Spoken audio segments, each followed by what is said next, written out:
Good evening, everyone. Notice of this meeting stating the date, place, and time has been disseminated as required under the Open Public Meetings Act, Chapter 231, PL 1975. This meeting is called to order. Mr. Clerk, can you please conduct the prayer and flag salute? God of the universe, look thou with favor upon these here assembled, and bestow thy guidance upon the members of the governing body in their deliberations. This we ask in thy name. Amen. I pledge allegiance to the flag of the United States of America, and to the republic for which it stands, one nation, under God, indivisible, with liberty and justice for all.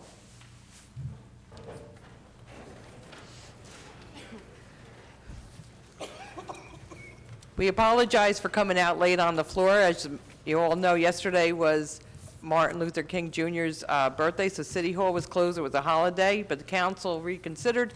Next month, we'll have the same dilemma with it being President's Day, so we will be holding a caucus meeting the Monday prior to the city council meeting.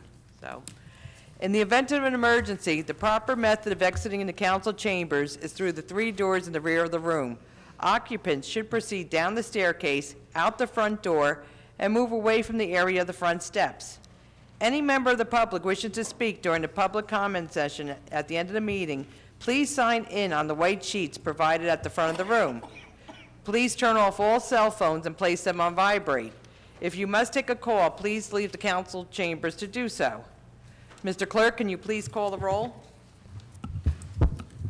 Mrs. Ormond? Here. Mr. Javik is excused. Caldwell? Here. Mohammed? Present. Cosby? Present. Roman? Present. Strano? Here. Blaine? Here. Medina? Here.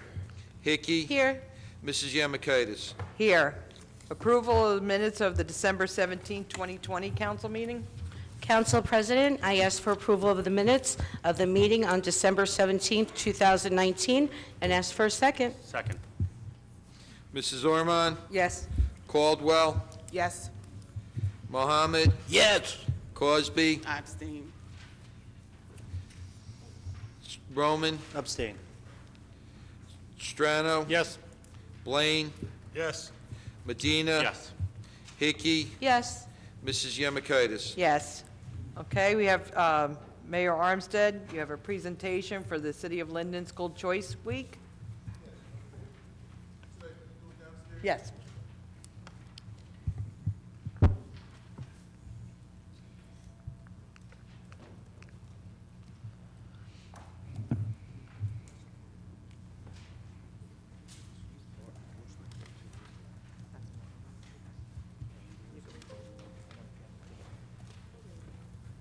The mayor is also going to read a proclamation while he's down on the floor for Youth Art Month, March 2020.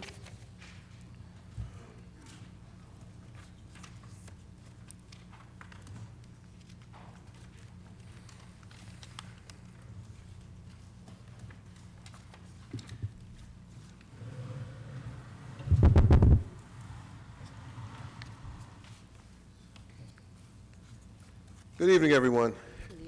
In the interest of time, I'm just going to try to read through these things as fast as I can because we're already an hour and a half late. This is a proclamation basically designating the City of Linden School Choice Week. It reads as follows: whereas all children in Linden should have access to the highest quality education possible, and whereas Linden recognizes the important role that an effective education plays in preparing all students in Linden to be successful adults, and whereas quality education is critically important to the economic vitality of Linden, and whereas the City of Linden is home to a multitude of high-quality public and non-public schools from which parents can choose for their children, in addition to families who educate their children in the home, and whereas educational variety not only helps to diversify our economy, but also enhances the vibrancy of our community, and whereas the City of Linden has many high-quality teaching professionals in all types of school settings who are committed to educating our children, and whereas School Choice Week is celebrated across the country by millions of students, parents, educators, schools, and organizations to raise awareness of the need for effective educational options. Now, therefore, I, Derek Armstead, do hereby recognize January 26, through February 26, 2020, as Linden School Choice Week, and I call this observance to the attention of all our citizens, and signed by myself, Mayor Derek Armstead. And again, you know, as the proclamation clearly states, education is very important. Whether you're homeschooled, whether you're in a private school, whether you're in the regular schools, in our regular school system, it is so important that we educate our children. They are definitely our future. We also have a Youth Art Month 2020 endorsement, and it reads as follows. Whereas art education contributes powerful educational benefits to all elementary, middle, and secondary students, including the following. Art education develops students' creative problem-solving and critical thinking abilities. Art education teaches sensitivity to beauty, order, and other expressive qualities. Art education gives students a deeper understanding of multicultural values and beliefs.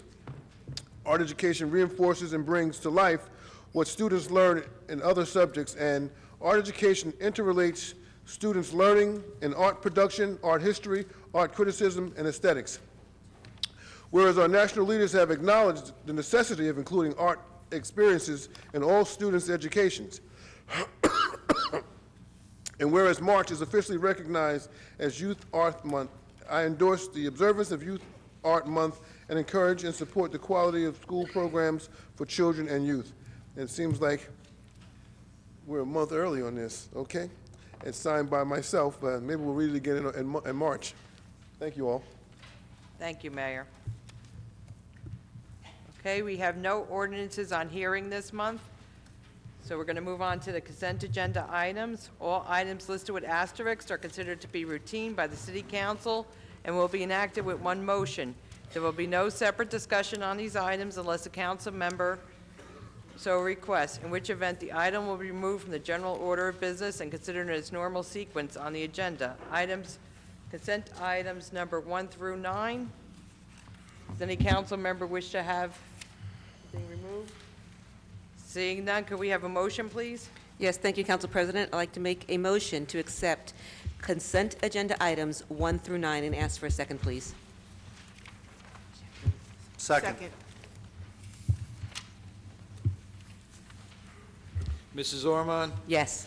Caldwell? Yes. Mohammed? Yes. Cosby? Yes. Roman? Yes. Strano? Yes. Blaine? Yes. Medina? Yes. Hickey? Yes. Mrs. Yemakaitis? Yes. Okay, committee reports and comments from members of the governing body. We'll start with Ward number 1. Thank you, Council President. I'm going to keep this very brief in light of how late it is. I just would like to let the first ward know that we're going to continue with throughout 2020 with our tree removal, our tree pruning, repairing surfacing of the roads and potholes and sidewalks. I also want to let everyone know that we prioritize these things far different than what you can imagine. In terms of trees, we are going to take care of trees that are dying, that present a danger or a hazard to the people in the community before we will go out and grind up a stump. It's just basic, you know, we're going to make sure the safety things are done first. When it comes to streets that are being resurfaced, we have a budget, and we will try to take care of the streets that are in need the most in terms of the amount of potholes, or in the event that somebody has hit a pothole and has caused damage to their cars. Those are the streets that I like to put on the priority list because, number one, it saves us from having additional tort claims and have to repair cars when it's our fault that the pothole may not have been fixed. And then last but not least, sidewalks. We are going to continue with our sidewalk repair. But I want to make it perfectly clear that a sidewalk that is raised because of a tree is a city concern. But a 3-inch raised sidewalk is more of a safety hazard than one that is raised 1 inch. And also, one of the things we do take into consideration, homeowners that are either just that are buying their first home, and homeowners that have insurance, when you receive the threat that your insurance is going to be canceled because there is a raised sidewalk, I don't care if it's a small crack or a small raise, if you're getting threatened by your insurance company that they're going to cancel you, You go up to the top of the list, because I don't want any homeowner in the city of Linden to say that a damaged tree, a big tree, or should I say, caused a sidewalk to be damaged, and they lost their homeowner's insurance, and something happened to their house, and it's the city's fault. So you take priority when something like that happens. We will address all issues, but I also want to make it perfectly clear that those who have been waiting for over 2 and 3 years, you're going to be addressed as expeditiously as possible. No one that comes in and requests a sidewalk after your request is going to be bumped up ahead of you. We make sure that we take care accordingly. Also, I want to apologize for the length of the meetings. People have called me, and they're saying that how long they are, and they are not able to sit through the whole entire meeting. So I'd like to let you know that if you'd like a copy of the agenda, I get it in advance. If you would like for me to email you a copy of the agenda, please just send me an email. I will send that to you, and then you have the opportunity to call me with questions on anything that's on there. And I can guarantee you that as a constituent, you'll get more than 5 minutes of my time. That is my report. Thank you, Councilwoman Ormond. Councilwoman Caldwell? Thank you, Just Council reset the President Yamakaitis. Hello, Third Ward neighbors. I hope this message finds you in good health and spirits this evening. I want to thank you again for your continued support. Neighbors, going forward, as you know, I'm a new councilwoman. My number is 908-463-3384. I can be emailed at mcaldwell@linden.nj.org. Please feel free to text me or call me. People have been reaching out to me before I've even been sworn in. So I will follow up with whomever when you need me. I work from the hours of 8 to 4:30, so during my work hours, I may be able to text you back during my break. However, I will get back to you in a timely manner. Dobson Park, the lights are not working. So it's a work in progress. It's a request to have the lights turned back on in Dobson Park.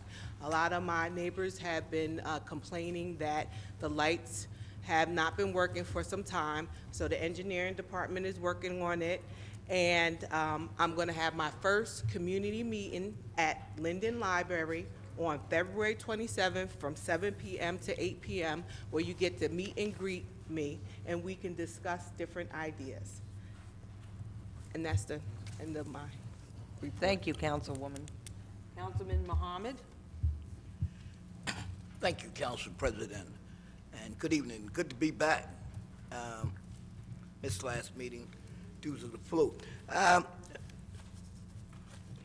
can be reached at 908-463-4843 or amohammed@linden.nj.org. I'd like to give a report and say to any persons in the Fourth Ward that's in need of sidewalk repair, we're composing the list now for sidewalk repair, and please give that report to me of where your sidewalk. Some of you, I recognize in the audience, have gotten your report, and we're getting them to the city engineering department, and those requests are divided equally through all the parts of the city. Also happy to report that the Elizabethtown and Gas is doing pipeline replacement on Carnegie, Jackson Avenue, Cleveland Avenue, Lincoln Street, Deal Avenue, McCandless Street, East Curtis, Middlesex Street, East Henry to Passaic, East St. George, Union Street to West Baltimore. And with respect to the West Baltimore Street, we see that there's a replacement of the high transmission lines, and that project is just about completed. And it will provide for safe transmission of power, but also at the same time, I want to make you aware of it, it is to prevent the transmission of high radiation that could be a danger to human and even animals. Those of you who are in need of, we had some reports of stolen trash cans, and if you have the need for replacement, first go to the police department, file a a report for stolen property, and then will you contact me and I will contact the DPW to make sure that you have your cans replaced. Thank you. This concludes my report, and I'd like to congratulate the returning council person, my dear councilwoman Crosby, and also the new council-elected Monique Codwell. And it's a pleasure to have you and looking forward to working with all of you. Happy New Year's to you all. I missed a great speech of the councilwoman, but in my hospital bed, I heard about it. So I said, wow, I thought I was the speaker, but I guess, I just have to say, we started from the bottom and now we're here. Thank you, councilperson. Thank you, Councilman. Councilwoman Cosby. Thank you. Happy New Year, everyone. The committee assignments were given, and as I guessed, I was not given what I asked for as far as committee assignments. Nevertheless, I will serve with honor. I also hope that all of the committees will start to give monthly reports as we are expected, no matter how long it takes. I am assigned to the negotiation committee, and I'm looking forward to that. One reason is because in years past, we tried to get merit increases, and that was knocked down. Here lately, there have been merit increases given to certain employees, and I would negotiate that what is good for one should be good for all. I'm surprised that there haven't been any grievances filed regarding the recent hourly increases and/or additions to salaries of the employees. I was assigned as a chairperson of the ad hoc committee, FAA Committee Noise Pollution. As an ad hoc committee, I have not been given any scope of work for this committee, and since I have been on council, I've never heard a report from this committee. I would assume that the committee's need no longer exists, and until I'm given the date of establishment of the committee and scope of work, I'm not planning to schedule any meetings. I'm assigned again as a liaison to the Environmental Commission. I will announce again here that there's still a need for enthusiastic volunteers to serve on that committee.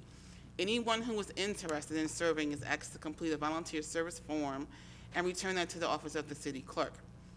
From the 5th Ward, I've already published my standard community calendar, and if anyone wishes to have a copy or has any concerns for the 5th Ward, give me a call. My telephone number is 908-718-7933, or you can email me at rcosby@linden-nj.org.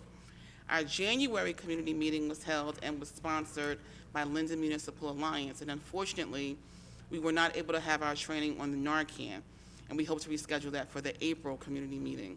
We did have our sanitation inspector supervisor at the meeting and learned that our ward is in fact partially included in the new recycling collection. If your schedule is District 8, that's for the 5th Ward residents from Park Avenue to Richford Terrace with parts of St. George's Avenue included. So we did have some hiccups with the distribution of the cans, so for the time being, recycling and the paper collection will remain on the old schedule until the new cans are delivered. Letters are coming out if you haven't received one yet. If you have any further questions or problems, please contact the DPW department at 908-474-8666. On February the 25th, we will celebrate Black History at the LMPC, the Multipurpose Center. This is our 10th program, so I'm excited for the essay contest. The contest closes on February the 17th.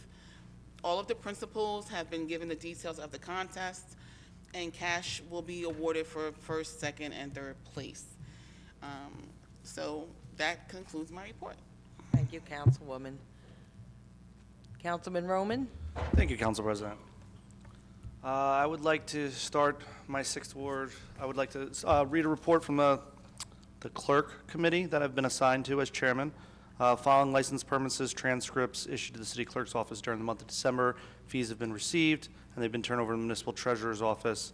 Birth, death, and marriage transcripts, $735. Marriage and civil union license, $84. Miscellaneous, $7.50. EDRS vital statistics, $14.25, for a total of $29.51.50. I'd also like to announce that the city clerk's licensing division is submitting this monthly report for December 2019. The office issued 13 dog licenses and 43 miscellaneous licenses and has collected $6,458. I've been assigned to the city clerk's committee. I will tell you this, that last year I put out on Facebook that we would, wanted to raise money for ID scanners for pets, and they've been working great. Several pets have been scanned and immediately returned to their owners. This saves you a trip to AHS if your pet, God willing, actually gets there, and it saves you $125 right on the spot. So this is awesome. It's working, and I want to take this money from the city clerk's office and have some sort of event where we subsidize the microchip costs for you to try to make it as free as possible. You come to us, get your pet microchipped, and hopefully it can be on us. So that's something we're going to work through this year. I'd like to dedicate this report to Rudy Rivera, who died last week. Rudy was a lifelong Rawway resident. He's a correctional officer at Union County for 25 years, and he's simply a great man and a great friend. So I just want to thank Rudy for his service to Union County, and rest easy. I was also assigned to the fire committee. I'm excited to be back allowed on the fire committee. I look forward to working with the members on the committee, and I look forward to helping the firefighters get what they need equipment-wise in order to best serve the residents and the taxpayers going forward. So those are all the committees that I was assigned to. It's just fire and city clerk. 6th Ward has lots of tree issues as per normal. Jefferson and Linden Avenue, the big tree on the corner, was recently cut. Thank you, DPW. The dead end of Jefferson, I'm having all your signs replaced, and we're reaching out to Amtrak and J Transit to have the signs replaced there, the no trespassing signs there. Thank you, Tyrone Givens, for getting right on that within a day. The widening project has been delayed to April 1st, 2020. This will include South Stiles Street, Linden Avenue, Wood Avenue. So sit tight, it is happening. You will see it start to unfold. This will relight Linden Avenue and Wood Avenue. This will relight Linden Ave and Stiles, and also obviously widen South Stiles and 1 and 9. And this will also include hundreds of yards of paving. I hope to come in behind it as a city and be able to pave the rest of West Linden Avenue as soon as possible. Meridia 2, I know it appears to be at a standstill, but I do live right next to it, and there is at least a few people in there working every day. Trust me, we hear them banging in the morning. The project manager recently told me that they're looking for a late spring, early summer opening. I have Wheeler Park. I wanted to set this straight. The city owns the skate park. The county of Union years ago allowed us to move it into the park. So if the council decides they want to fix it, which may be the way they're going, that hasn't been decided yet, but the county is going to remodel Wheeler Park over the next couple of years. I suspect it's going to be very difficult. Maybe through negotiations we can talk about remodeling the skate park with them. However, the basketball courts may be rebuilt. I asked them to rebuild that, so we'll see if they do that. They're also bringing in turf fields over there, so that is ongoing. The collection, new collection, there are a few hiccups with the garbage recycling schedule. We in the 6th Ward have all new bins. If there are any issues, please text me immediately. DPW is the best in the business. They will be right out there to fix the problem if we catch it early in the morning. If not, it's the next day. And as per light poles, I know we've had some trouble with light poles. I recently was on the phone with PSE&G. I have a direct connect now, and he said that if I call him directly, he'll get the light poles fixed ASAP for me if they're out. So my cell phone number is 908-494-5784. One last thing, Smith Street, I recently talked to Conrail and Eastern Regional, and we are going to be cleaning up back there. I'm going to push them until they do it. So thank you, Council President. That concludes my report. Thank you, Councilman. Councilman Strano?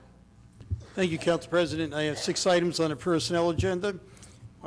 In the police department, accepting the resignation in good standing of police recruit Nuri Velez, effective January 2nd of 2020.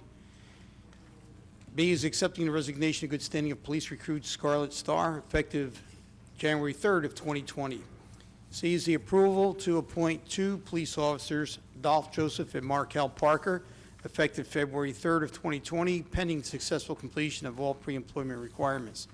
D is the hiring of Monica Thompson as a full-time clerk 1 in the police department at the starting salary of $34,548, effective February 1st of 2020, pending the successful completion of all background requirements.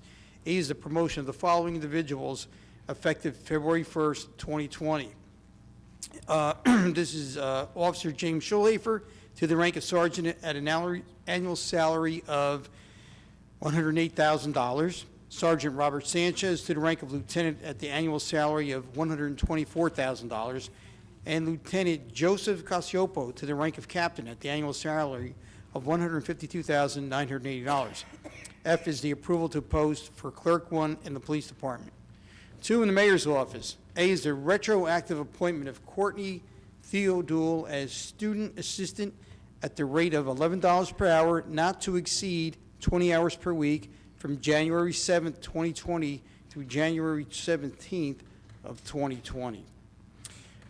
B, in constituent services, permission to hire 3 part-timers as Clerk 1 at the hourly rate of $18.98 per hour, not to exceed 20 hours per week, pending the successful completion of all pre-employment requirements. 3, in the Board of Health, the approval of a title change for Antonio Taylor to the Senior Housing Inspector at the annual salary of $50,453, effective January 22nd of 2020.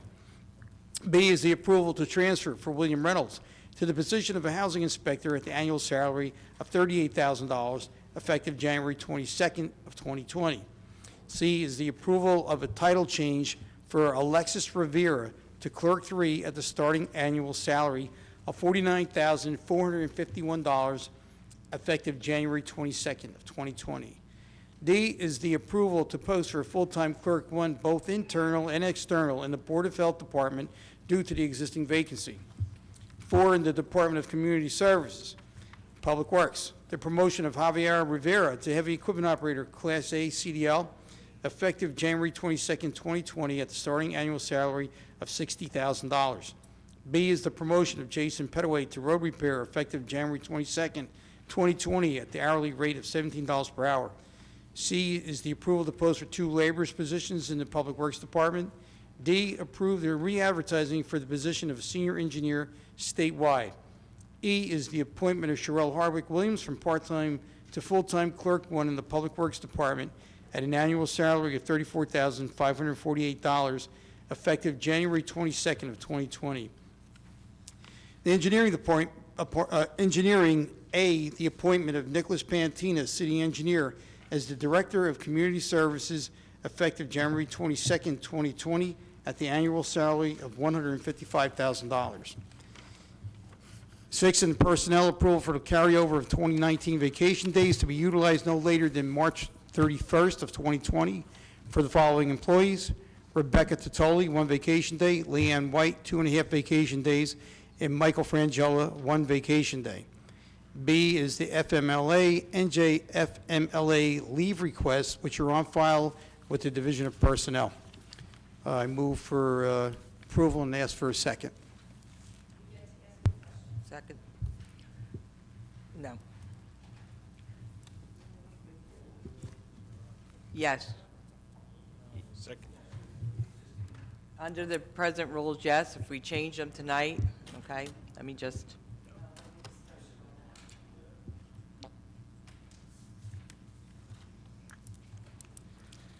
Diane Wolverting, 6th Ward. I just want to know what constituent services are, the 3 part-time positions, Mr. Strano?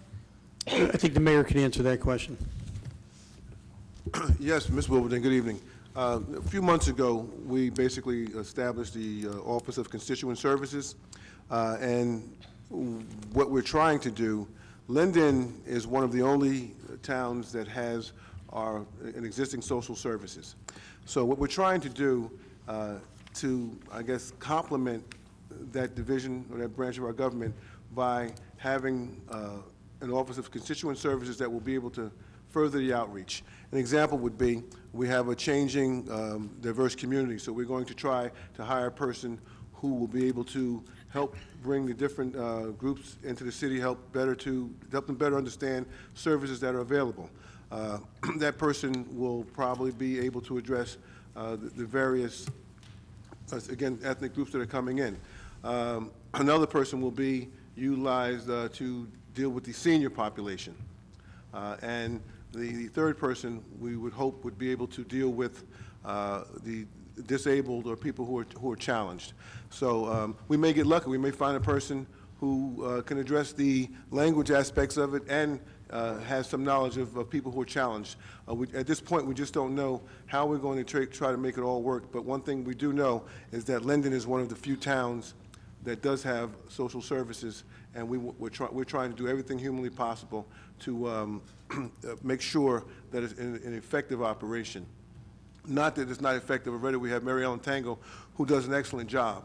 But again, the idea here is to try to accentuate her office, to make things work better. Again, Linden is I think, a pretty large town, and the fact that we don't rely on Union County totally for our social services is probably a tribute to who we are as a city. And I think we got to do everything humanly possible to try to make sure that that particular function, that branch of our government works effectively. I know this was brought up, I think it's September, November, and I got up asking about this. Ms. Does this Wilberding, have, please be mindful of the time. Your time yes, is up. does this have anything to do with recreation? Because I mentioned about a therapeutic recreation person for the aging and the disability position. What I will say is this, you know, these are part-time positions, okay? And I think, you know, we're going to learn as we go. We're going to take advice from people who may be in that field, who have worked in that field. But again, the idea here is to try to create an environment that allows Linden residents to be given help that they need. And again, we separate ourselves from other towns in the way that we operate. I'm just saying, because that was my field. I had a master's in it. That's what I retired from, besides teaching. And it's important that this town get the best services, would you not agree? And I think a person with a background of therapeutic recreation, I mentioned to you how Kane College could easily help you find something. And if you combine the two, aging and disability, you could have a full-time position. But I think this is important that this city get the best. Thank you, Mrs. Wilberding. Thank you, Ms. Wilberding. Anyone else wish to come up? Okay. Can we have a motion, please? I made the motion, and I asked for a second. We have a second? Second.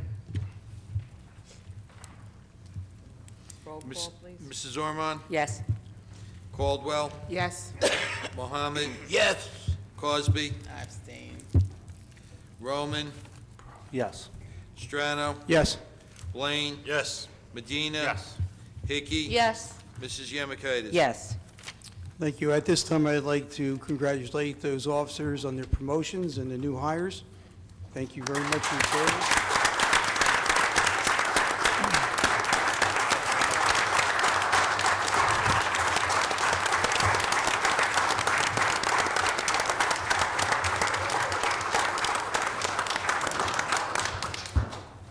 I know you guys will serve the city well as you have, and well-deserved promotions.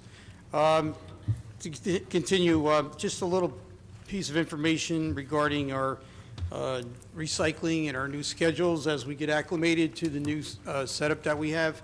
I was requested to make a comment regarding placement of the recycling cans or even the sanitation cans.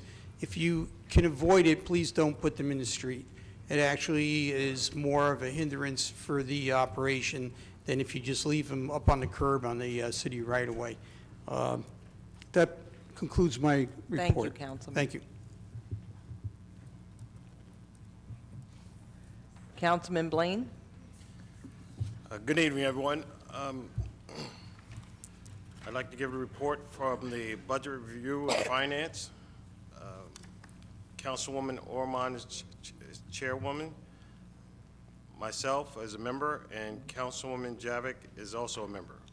Report as of January 21st, 2020. Approval is requested for the following financial actions. The payment of bills totaling $2,209,370.56. Bills have been signed by the mayor, council president, and myself, and a detailed check register and vouchers are on file in the clerk's office. We are in receipt of the investments made by the city treasurer for the month of January at the rate of 2.75%. I move for approval and ask for a second. Second. Mrs. Ormond? Abstain. Caldwell? Yes. Mohammed, Yes. Cosby, No. Roman, Yes. Strano. Yes. Blaine, Yes? Medina, Yes. Hickey. Yes. Mrs. Yemakaitis. Yes.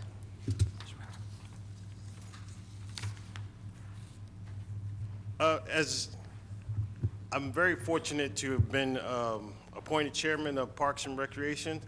I'll be doing my due diligence and making sure that we provide quality services for our children and our community. I've also been assigned a member of the Budget Committee as well as the IT Committee, so we'll be working very hard this year, and just know that we'll be doing our very best to improve the quality and services for the entire city. The good news that we have that there is a developer interested in the property on the old Siemens plant on Brunswick Avenue.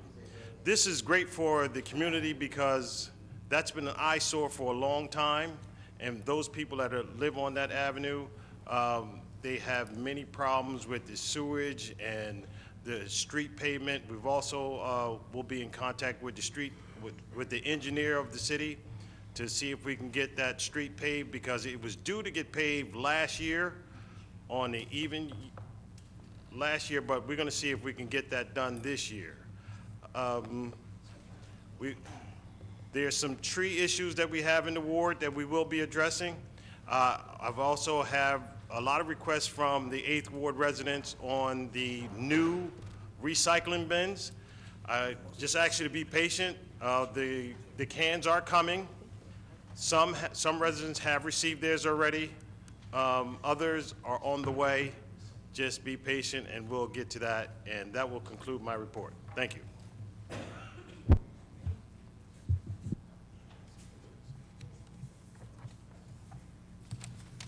Okay. Thank you, Councilman. Councilman Strano? Yes, Council President, thanks for the point of order. I think a redaction is in order. I've just been informed that unknowingly I may have soiled myself by not being squeaky clean. My wife is going to be receiving a reimbursement, so I should not have seconded the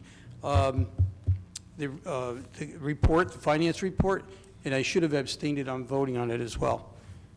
I think we're going to have to have a mulligan on this one. Okay.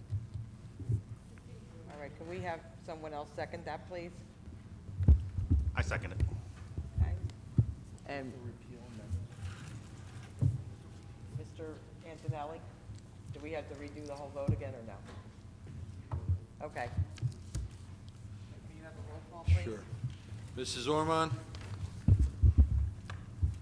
Yes. No, this No, is on the the finance finance. report. That's for the finance. The finance report we have to redo. Oh, no, Abstain. or abstain, yeah. Caldwell, Yes. Mohammed, Yes. Cosby, No. Roman. Yes. Strano, Abstain. Blaine, Yes. Medina. Yes. Hickey. Yes. Mrs. Yemakaitis. Yes. Thank you, Councilman Medina, for being patient. Please proceed with your report. Sure. Good evening, everyone. Thank you, Council President. Just real brief, I'll touch on my committees for this year. I am a member of the Engineering Committee, Public Works, Clean Community, Real Estate Revenue Enhancement, and I'm also the liaison for local assistance and the library. So I look forward to working with my fellow members in these committees, and also being a liaison for the library and the local assistance. So keep an eye out, or an ear out, for those reports in the near future. Really brief on the 9th Ward, I just want to thank some folks here. I want to thank DPW. A few weeks ago, actually before the holidays in December, we had a sewer line collapse on Northwood Avenue between Harvard and Yale. Those guys were out there 24 hours running pumps and whatnot, and I know the residents were inconvenienced with the noise and whatnot, but it was a necessary evil to keep the, like a better term, just keep the crap flowing. So that's what it is. But, you know, those guys went out there, the contractor went out there, and they actually got the job done. There was a bit of a scare over the weekend where I received some complaints with the sewer backing up on Harbor Road, which was between Orchard and Northwood. Luckily, I got on the phone. I called Nick Pantina, Reggie, and Dave, And those guys took my call on a Saturday, got the sewer truck out there, and they just flushed the line down. Thankfully, it was the line going towards Orchard Terrace, and it wasn't a big scare. We thought something happened again on Northwood Avenue, because right there. So again, thank those guys for coming out on a Saturday and clearing up that issue for those residents on Harbor Road. We offer tremendous service here in the city of Linden. Quick update, the 2019 sidewalk list is completed, and I'm currently working on the 2020 list. I encourage anyone in the 9th Ward to reach out to me if you have a sidewalk that is lifted or damaged by a city tree. I also called in a few weeks ago some few potholes in the 9th Ward. They're remedied fairly quickly. And again, if you see something that's public safety hazard, just call me, reach out to me, email me, text me, and I'll get it over to the right group to get it taken care of. 2019 road paving will be completed in 2020. I will keep everyone in the 9th Ward community updated when I receive a timeline. So just be a little more patient. We're going to get to those roads. Lastly, I want to take this opportunity just to wish Frank McCucci, who is our supervisor at DPW, a healthy retirement, and thank him for his 37 years of service to the city of Linden, and his personal guidance over the help throughout the years to assist me and the residents in the 9th Ward. So he will be missed. He was on the consent agenda, and I forgot to pull it. So I just want to thank him for his years of service and healthy retirement. Anyone need to reach out to me, 908-986-6100. You can call, you can text me. You can also email me at amedina@linden-nj.org. I receive my emails on my phone. Please, I'm always available. If I do not take your call, leave a voicemail or shoot me a text. I promise I will get right back to you. With that being said, that concludes my report. Thank you. Thank you, Councilman. Councilwoman Hickey? Good evening, everybody. Thank you, Council President. Good evening, Mr. Mack. How to say that? I'm actually very excited about my committee assignments this year. I received Chairwoman of Public Property and Community Service. Negotiations I'm on. I don't know how I feel about that, because you know how I love everybody and want to give everybody a big raise, and that's not good in my spot. So at least I'm not chairwoman of that. Also on Fire Committee again, which I love to be on. Clerk's office, that's kind of boring. And then I'm liaison to OEM again, which, you know, I know they're my people there. I just love it. I want to wish you guys a huge congratulations, well-deserved. A lot of my favorite officers are in the room tonight, and I just don't ever think they get enough of credit, and people realize, besides watching live PD now, that, you know, the work that they really do, the stress they're under, and the time and energy they take away from their families and the safety issues. I certainly, you all know, really appreciate it, and I like to give you a shout out, especially when there's promotions. I need to let everyone know, and I didn't mention this before, Kathy Colgan from our fire department, who's also on OEM, she finds us all the FEMA money from all the incidents that we have in the city, especially from Superstorm Sandy. If there was a penny to be found, this woman has found it. She's one of the best kept secrets in the city of Linden. Trees now that are being planted, they have passed, I don't know if it's a law or whatever, FEMA will no longer cover trees if they fall during a storm. The city is going to have to pay them. I forgot to announce this before, but I think it's important for all of us as council members, especially the council president and the mayor, to know that we might need to address this in the near future. Not that we don't all love trees, but we may need to question how many we plant and how many we do, especially for safety issues or the homeowners. If they are on city property and they fall on a home during a bad storm, the city's going to be responsible for paying for them. Parents, please talk to your kids about, you know, we have great parks at Deerfield and Alcala and McManus. The kids are graffitiing, they're destroying property. You know, the police can't be there 24/7, and neither can I. They're ruining it for all the other children. And listen, I have a 17-year-old. I'm not saying he's innocent, because he is not innocent. If he did graffiti, he'd really be in big trouble. But, you know, we need to speak to our kids more and let them know what they're really doing to things that cost us a lot of money, and we want to keep it nice for others. And again, I'd rather police officers be working on real criminals and taking care of our city and patrolling our neighborhoods instead of worrying about graffiti and sitting at the park to wait for these kids to do minor things. And let me just tell you, in the 10th Ward, I know a couple of the kids that are doing it. Believe me, don't ever say it's not my kid, because I will never say that either. Cars locked. Please make sure you lock your car doors. Almost 98% of all cars that are broken into are because the doors are unlocked. Another thing that our officers have to go to all the time, because you left your car unlocked and they have to go take reports, it gets to be cumbersome. They're being pulled in every direction. Congratulations, Frank McCucci. And last but not least, the other reason why I'm extremely happy is it's because it's Casino Night Week at the Linden Housing Authority. It's our 10th anniversary. It is going to be the best night ever, of course, because I shop for all the gifts. And this is really my pride and joy and the thing that I love to do, because it's actually a night that there's no politics involved, there's no arguments involved. Everybody from every department and city hall, police, fire, so many people come, and they just have an enjoyable, amazing, amazing night close to home. Tickets are inexpensive, and I love to raise a lot of money, so please bring a lot of it, because it's really, really worth it. And that's my report. Stay safe, everybody, and have a great night. Thank you, Council President. Thank you. Okay. I'd like to make mention that Mayor and I attended a meeting on the complete count for the census. We're going to be working on the 2020 census in the city, and we really think it's important that everybody spreads the word, that everybody registers for the census in order that we get our complete share of funding for the city.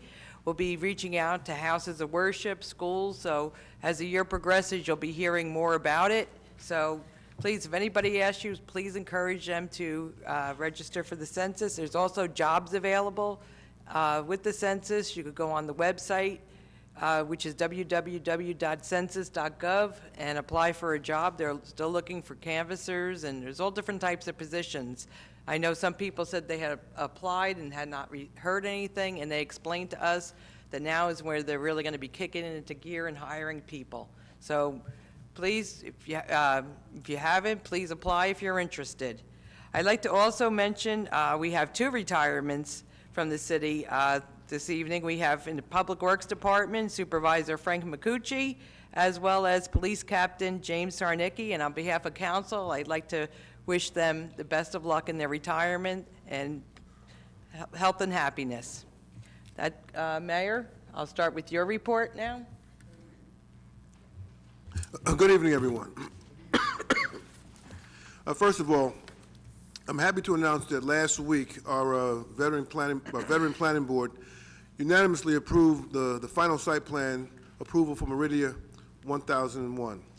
Contrary to what has been disseminated by the 6th Ward Councilman and some of his supporters and friends, the facts of this development are as follows. The former United Lacquer property has sat there for nearly 50 years as an eyesore in our city. We hadn't received 1 cent in taxes on this property since 1990. The developer, Capadaglia, is contractually obligated and will remediate this property at their own expense. I'm pleased to announce that they've already paid the city $1 million for this property, and over a 30-year period with our pilot program, the city will receive over $30 million, as opposed to absolutely nothing that has been received over the last 30 years. Also, the developer will be required to pay a sewer connection fee to make sure this development has the adequate sewer system similar to our other residential developments. This fee is usually in the hundreds of thousands of dollars. Now, I know there's been some concern about these projects and the type of stress they'll put on our infrastructure, but again, every one of these projects, they have to pay a sewer connection fee, and again, it's in the hundreds of thousands of dollars.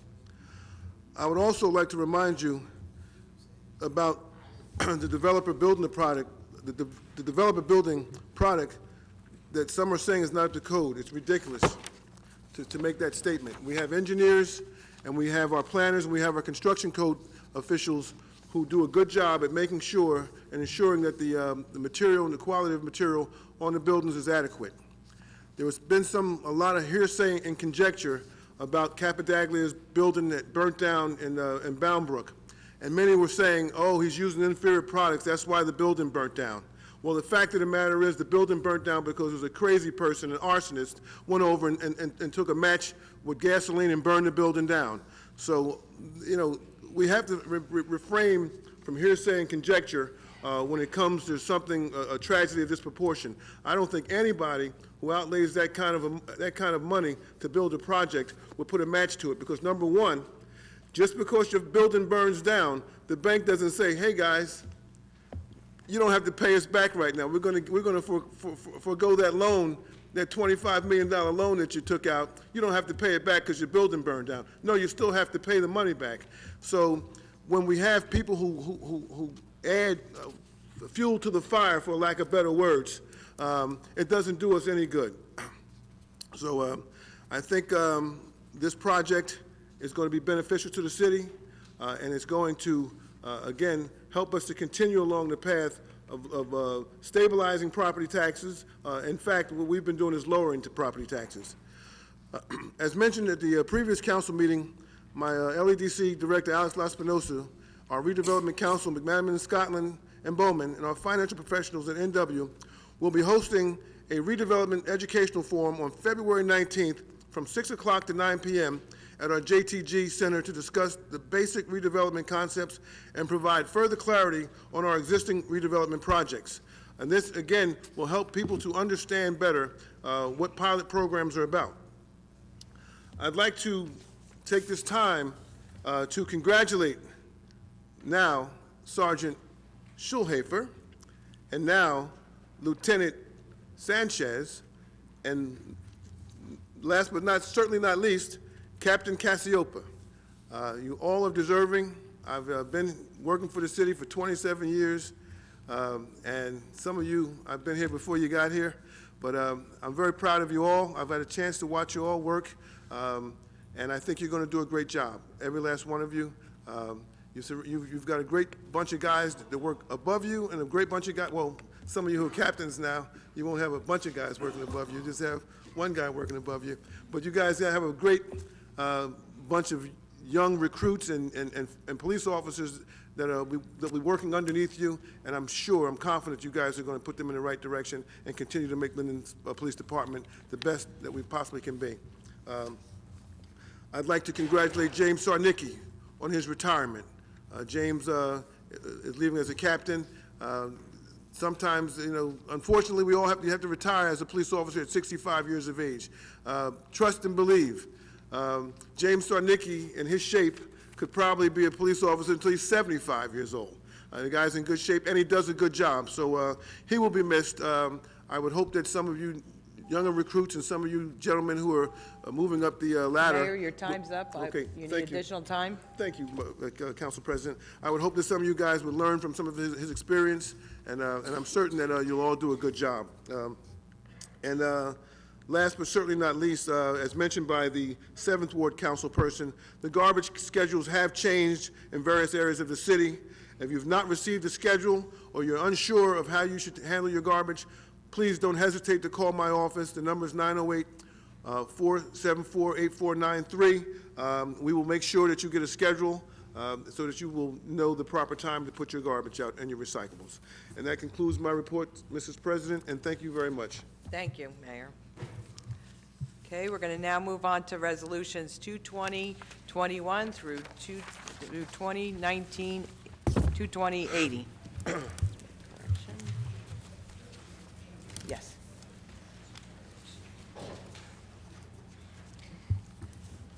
Council President? Yes. I'd like to make a motion to pull from the agenda item 33, 56, 63, 64, 70, 71, and 75, and ask for a second, please. Second. Council President, could you repeat those Yes, again? Mayor, Councilwoman, could you just repeat those numbers once again? 2020-33, 56, 63, 60. Slow down. Okay, go ahead. 2020-33, 56, 63, 64, 70, 71, and 75. And ask for a second. Second. Council President? I believe it was Resolution 71, not 70. Yeah, it's Resolution 71, not 70. Oh, I thought I have 70 and 71 crossed out. Okay. Okay, well, we can add 70, remove 71. No. 70 and 71. Okay, that's what I thought, 70 and 71. 70 and 71. There's a second Okay, on the floor and there's a already. second. Can we have a roll call, please? Mrs. Ormond? Yes. Caldwell? Yes. Mohammed? Yes. Cosby? Yes. Roman? Yes. Strano? Yes. Blaine? Yes. Medina? Yes. Hickey? Mrs. Yemakaitis? Oh, I'm sorry, I didn't. I'm no to, were we voting no to? Pulling, to remove the pulling res- those financials. Oh, I'm so sorry. Yes. Okay. Mrs. Yemakaitis? Yes. Okay, public comment will be permitted for those specific resolutions to be removed from the consent approval. Each member of the public shall be given up to 3 minutes to speak on a resolution that they requested to be removed from the agenda. If they request more than one resolution to be removed, regardless of the number, they will be given a total of 5 minutes to speak on all. Please read the synopsis of the resolutions, which have been prepared by the city clerk's office. Each is informative and self-explanatory. However, if you wish to address a specific resolution, the council will entertain questions on it. Does anyone wish to remove a resolution 2020-21 through 2020-80? Mrs. Wilverding? 50 and 61. Okay. Anyone else? Yes, Mr. Kaminsky? 23 and 29. Okay. Anyone else? Mrs. Malik? 45. 50. 51. Yes. Yes, it was. So it's 51. What's your next one?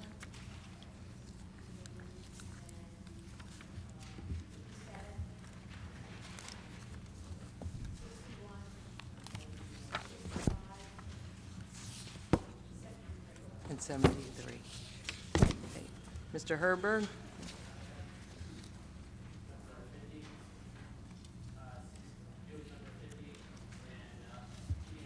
Yes.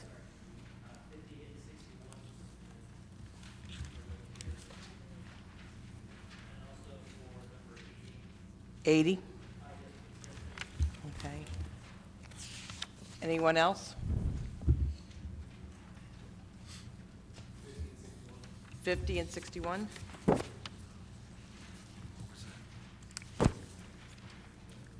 Is there one that's other than? We already had that, so, okay.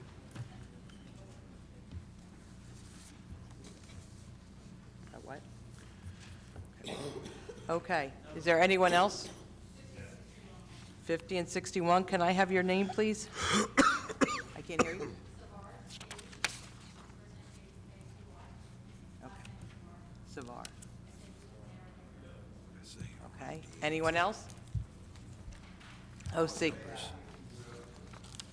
Mr. Mack, this is on the resolutions.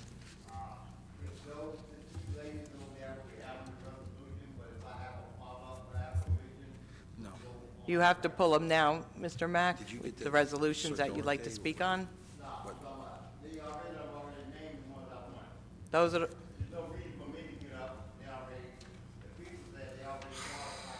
All right.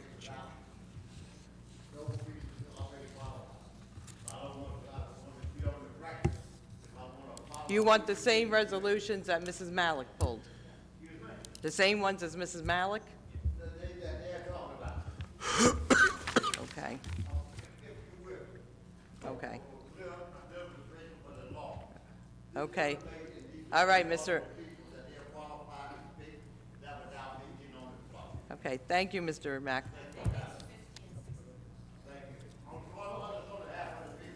Okay, anyone else? Okay, can we have a motion? Yes. Okay, can I have your name, please? Sharon Scaldini. We have to do all the procedure, 15 and 15, 61. Okay, can we have anyone else before?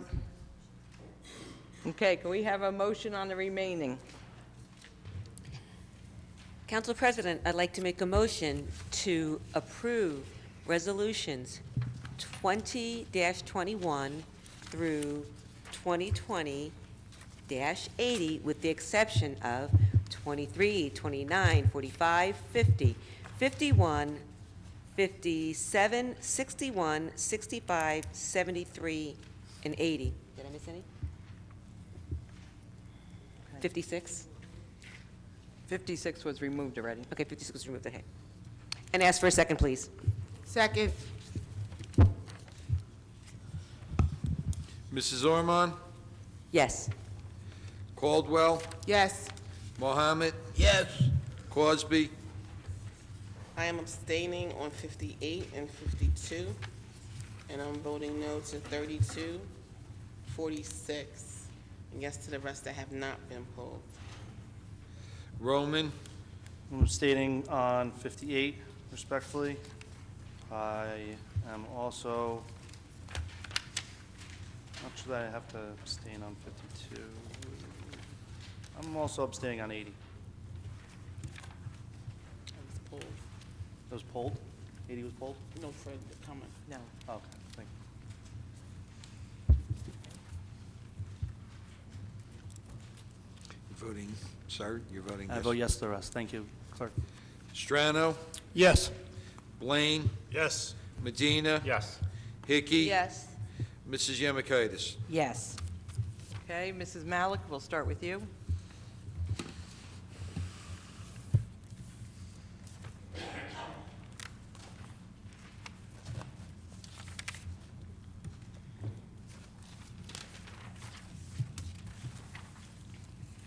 Please state your name and address for the record. What was that again? Please state your name and address for the record. Virginia Malik, Lenape Road. Number 45, what is this all about? Well, first let me ask the questions and then I'll go on. So what is this all about?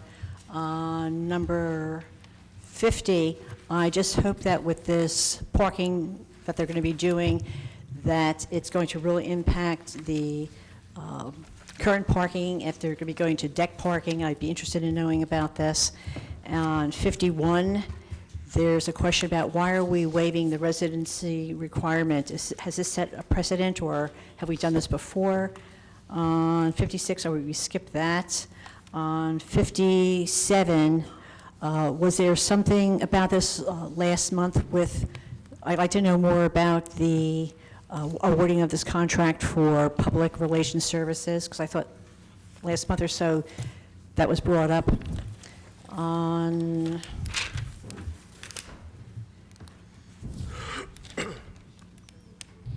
requirements of residency, okay. I'd like to know what are these, the resolution that's being adopted for the guidelines, what are these guidelines? And so I'd like them to be highlighted. On number 65, it really goes 65 to 68. What I'd like to know is, are these, like the Board of Ed, the authority, the library, are they paying a fair price for the fuel that they're getting from the city? And I would assume maybe there's some sort of discount pricing because they're getting it, you're buying it in bulk through the city, but I'd like to know if it's a fair price.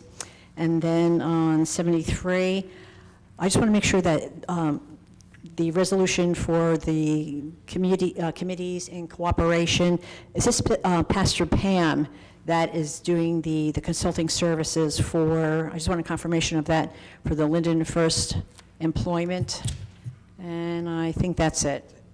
Okay. Well, for 73, I can answer that. That is Pastor Pam. Okay. Okay. We'll go back to 45. Mr. Antonelli. This is, Council President, I'll Yes. handle number 45. Okay. Resolution 2020-45, this has to do with our landfill. This redevelopment plan is simply to allow the permitted use of solar panels.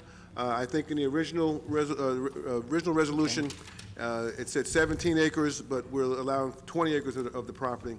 So the previous redevelopment plan didn't allow for the 20 acres, it only allowed 17. Fine. Okay. Resolution number 50. Mr. Antonelli, her question was, is there going to be a parking deck there in consideration, or Mayor? Or more about, the improvement in this parking here The parking issues? on number 50. Thank you, Council President. Resolution number 50, I guess if I were to summarize that resolution for you, Ms. Malik, this is a proposed redevelopment plan that's being referred to the Planning Board. That's part of the required process. The redevelopment plan essentially seeks to create a plan for a mixed-use, transit-oriented development within the Linden train station area. So it composed of actually 3 components: retail, residential, and likely a parking garage. There are 3 property owners that are embodied within this resolution. One of them is the City of Linden, one of them is the New Jersey Transit, and the Clark property, which is privately owned. That's the engineering company. I'm not sure, but it's Yeah. it's Yes, the it's Clark Engineering. That's it. Clark Engineering, yes. So what happens is a proposed redevelopment plan, if adopted, this resolution, once adopted, will refer that plan to the Planning Board. They will then have a public hearing on the plan, determine if it's consistent with the master plan, and make a recommendation back to this council. Okay. 51. 51, Mr. Antonelli, regarding waiving the residency. Yeah, Ms. Malik, this is something we did last year as well. It's one of our assistant public defenders, Michelle Welsh, and like last year, we're seeking with this resolution a waiver of residency. Doesn't Same create any person? precedent because it's done on a case-by-case basis. I couldn't hear. What was that? Doesn't create any precedent, which I believe you had, were concerned about. It's done on a case-by-case basis. Okay. 61, No, it was 57. 57. What about the services? Oh, okay. Mayor, with the public relations, I'm sorry, what is that? 57. 57. 57? Yes, this is the same thing we did last year, and 2 years ago, we hired we refer to a public relations person. Basically, what the public relations person does, they generate, help us with 2 newspapers a year, and all of our press releases and anything we need to get out to the public, we make sure that they handle it for us. And what's the name? CMD Media. Oh, that's, okay, you say the person. Okay, fine. All right. 61, Mr. Antonelli, this is regarding the guidelines, council meetings. So what are they?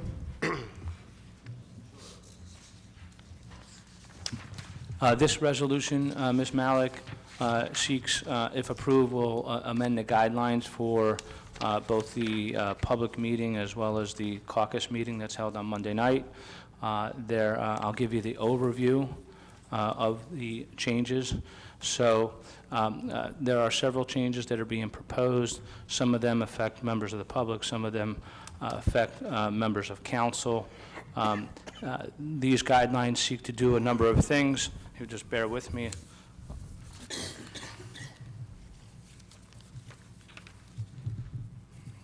And this goes into effect after today, or after it's After it's voted voted on. on? Correct. So Section 7, concerning resolutions, limits comments from members of council to 2 minutes per resolution. Section 8, which deals with ordinances, limits comments from council members to 2 minutes. It also prohibits comments from members of council on a first reading. So you said something about 2 minutes, but if you have many, is it the 5 minutes still the same? No, just hear me out. Okay, fine. That just deals with changes to members of council and their comments on resolutions and ordinances. As to members of the public, okay, what changes are being proposed. You'll have an opportunity to be heard on a second reading of an ordinance, which we're required to do by statute, and those comments at the hearing to adopt an ordinance, you'll be given up to 3 minutes to speak regarding that ordinance, and then you will also be given up to 3 minutes to speak at the end of the meeting to address any items on the agenda. So at the end of the, pertaining to the agenda, but is that what you also call like the free forum where you can speak? Is that the same thing? I'm sorry, I didn't hear you. The public comments? The public comments, this is referring to as public comments? Yes. So it doesn't have to be on the agenda, it could just be on any topic? It should touch upon city business, but yeah, it doesn't have to be on the agenda. There could be an item that a member of the public has a question about, for example, something about a park, et cetera, that's not on the agenda, but it touches upon city business. All right, but I'm still not clear. When someone comes up, as I'm doing now for multiple resolutions, how much time do I have? So that's what's happening. If adopted, members of the public will no longer have an opportunity to pull resolutions from the agenda and ask questions about those resolutions.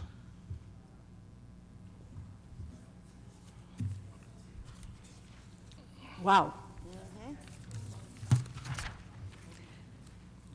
I'd like to, well, I'll entertain other comments from city council people, since my time is up, to know why is that. Thank you. Thank you. Ms. Wilverding?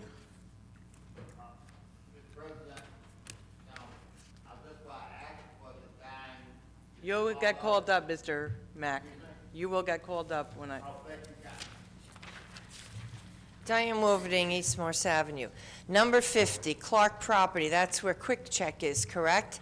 I do not want to see another building as big as the one next to School 6, because we have the density in this town is getting ridiculous. A parking garage, absolutely, we need that, and that will draw more people to use this train station. But more apartments, the one by School 6 is 65% empty. And then the one that's right across from it isn't finished yet. We do not need more apartments. Parking garage, yes. 61, you gotta be kidding me. Senior citizens cannot come out at night and drive. They watch this.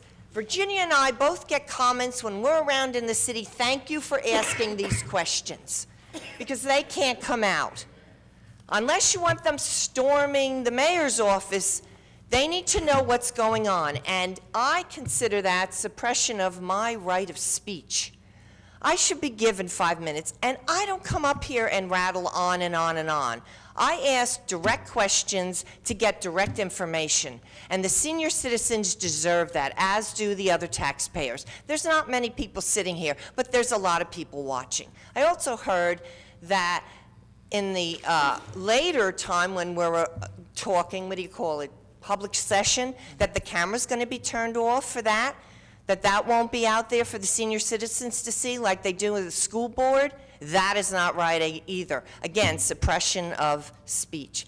I do not appreciate any of these guidelines here, because I don't feel with this 5 minutes that you came up with that we rattle on and carry it too far.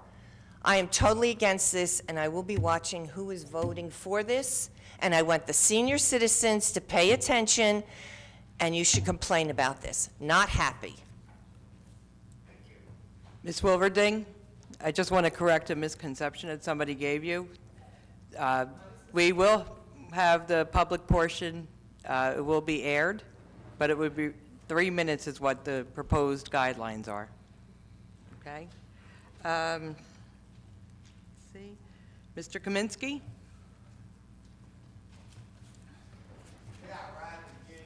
Mr. Mack, I will call you. Good evening, Ed Kaminsky, Maple Avenue. Talking about number 2020-23. I know her, nice enough lady, always been nice to me. I do have a couple issues. Probably the least concerning is she's a council person in Roselle. She's from Roselle, her hometown.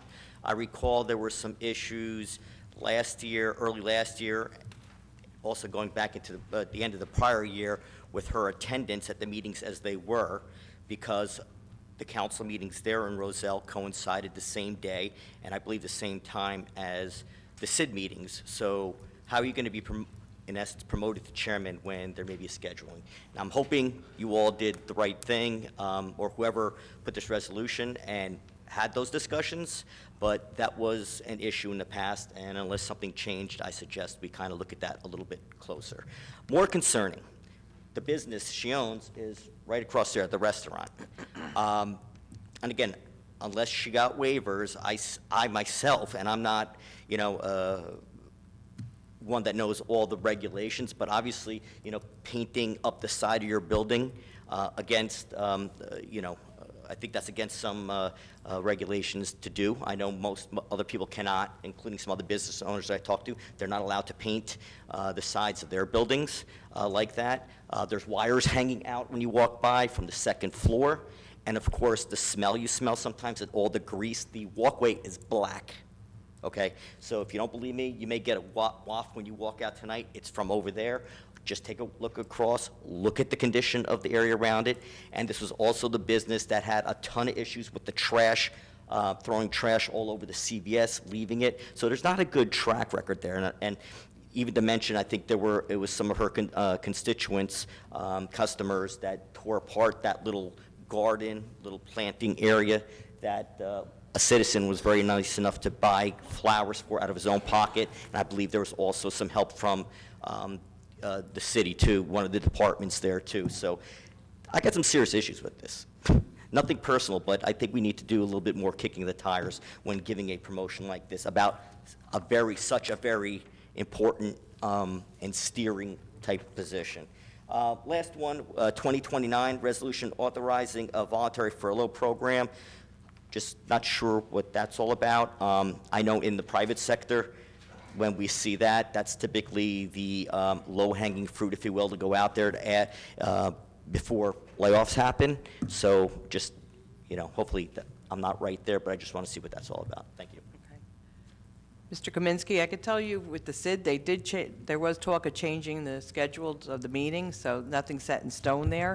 Mr. Roth?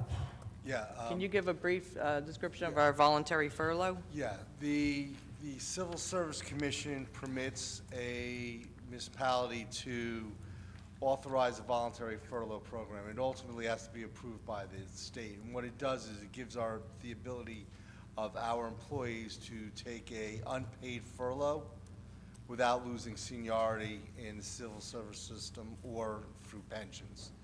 So that's what this program is. We usually allow, I believe, up to 2 weeks, but it has to be done on an individual basis. Okay, Mr. Herberg?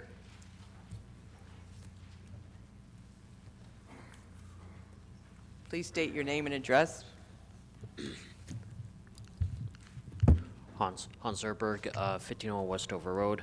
I'd like to go over number 50, 2020-50, in regards to the planning review and city-owned and NJ Transit parking lot. The question I had, a lot of people I've seen talk on social media is we got Blue's Sandwich, which everybody loves in town, even Carville. So the question is, are some of the businesses, are they going to be grandfathered in to the new buildings in the future? Because, the Blue Sandwich place is pretty popular. We all go there for sandwiches and lunch, back and go. Even the staff there is fantastic. So, I'm sure a lot of people wonder about the businesses, if they're staying, which I really hope, though. If you look at Cranford at Cross Street, they got a lot of developments with a parking garage in the back. So I don't know. I'm a little concerned about that. But if they look at other towns like Cranford, right across street from the station, they do have a parking garage. Maybe that's something that they can accommodate because, there's a lot of traffic flows I've seen, which everyone's just admit on that, though. And also, too, let me see, where am I at?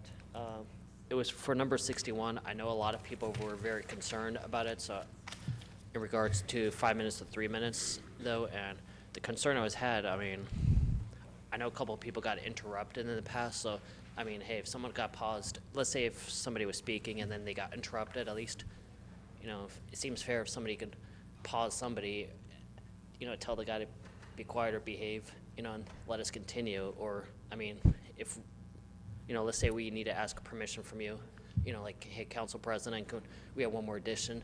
I mean, based on discretion or accommodation. I mean, there's a lot of people with disabilities or who need to speak more than 3 minutes, though.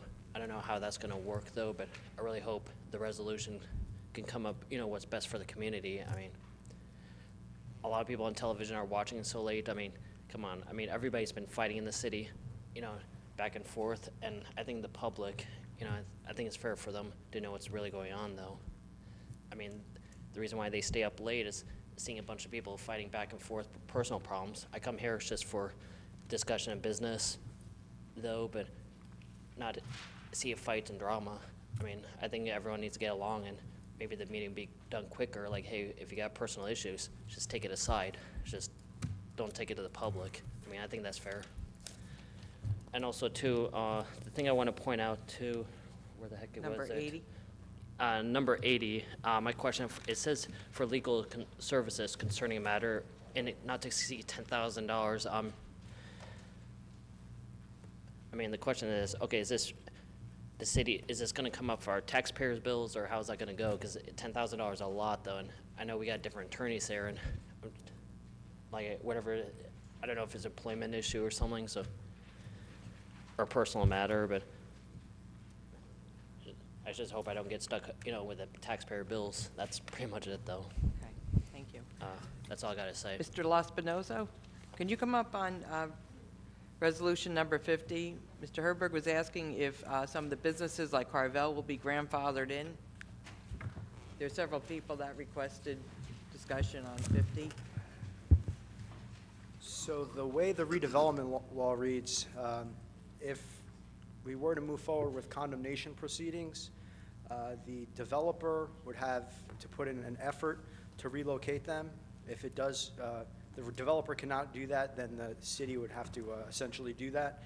And from what I gathered from our attorneys, it's a very, what's the word to put it, it's a very broad and lengthy period of time where these business owners would be given to relocate.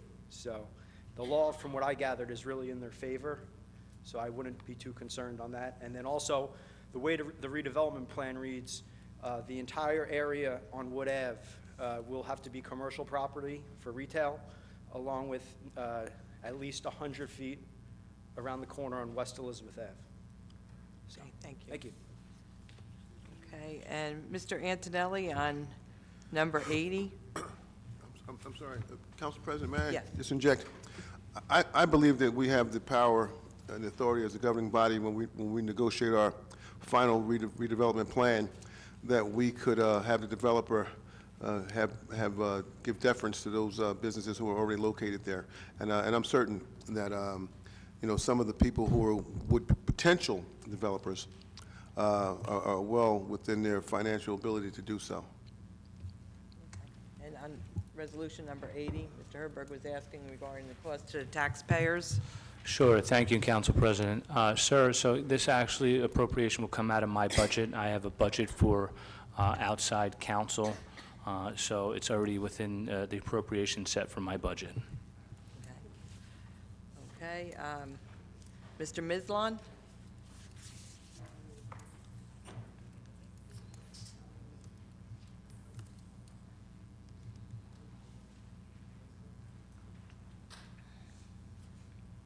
Anthony Mislin, 444 Inwood Road.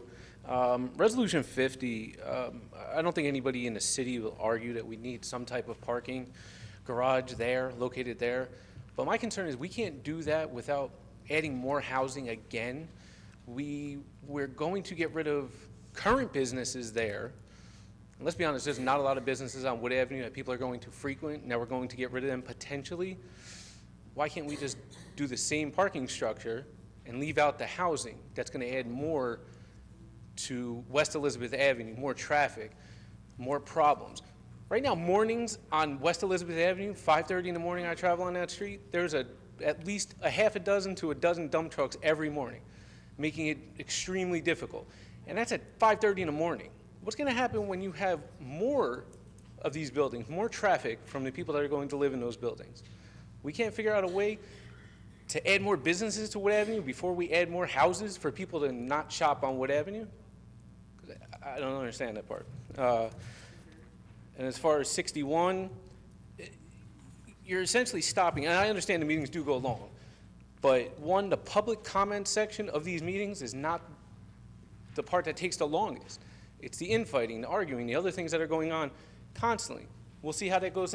Since I've been coming to these meetings since November of 2018, the meetings have gotten longer once we instituted the 5 minutes. What happens next year? Are we going to go to 2 minutes or 1 minute? 1 minute? Then eventually we're just not going to be able to have any type of public speaking at all. I know you guys are trying to limit what we say up here and certain antics of people. As far as the camera facing people's back, I know if I was being disrespected, I would feel disrespected if someone was talking to me, but I had no idea of their facial expressions. I'm sorry. Yeah, do I agree that certain people do go out of their way to make a spectacle? But that also goes for a lot of people that are on the dais right now that do the same thing. So let's see how that goes going forward. Hopefully we can do something with that. Thank you. Katie Savard? I apologize if I mispronounced your name. Please state your name and address for the record. Katie Savard, 211 Jefferson Avenue. This may not be the right place for this, but I'm not sure when to ask questions or what's appropriate or not. You pulled resolution number 50. So number 50. Yes. I guess I'm just curious what is planned for that, and is it a transit village like they did in Rahway, where they're trying to bring in commuters from other places to commute in and out of the city? If that is the case, I know already that the trains in the morning going in and out of the city, coming home at night, are packed. So if you're adding however many residential units expecting having commuting in the city, you're adding that many more bodies to the trains, and can the train system hold it? Rahway had a special agreement with New Jersey Transit to start running trains that skip Elizabeth and Linden and just go to Rahway. So they have more trains than we have already. So if the plan is to try to be similar to Rahway, I feel like that's something to take into account. And it just affects my commuting in and out of the city. I do agree that Linden needs some more places to go and more entertainment and business and restaurants or cafes, something to do with people, because when my friends come to visit me from the city, I go to Rahway. So I guess that's all I have to say about that one. And then what was my second one? 61. Oh, 61, public comments. When would someone like me be able to come and talk and ask these questions, or, make a statement or try to find out what's going on? I feel like this is the opportunity for that. Is there another time during these where I could flag something like this? I could make a statement, I could ask a question. So yeah, I think that's it. Okay. You would still Thank have you. an opportunity during the public comment section? Right. Okay. And you also could reach out to your council person? Yes. Okay.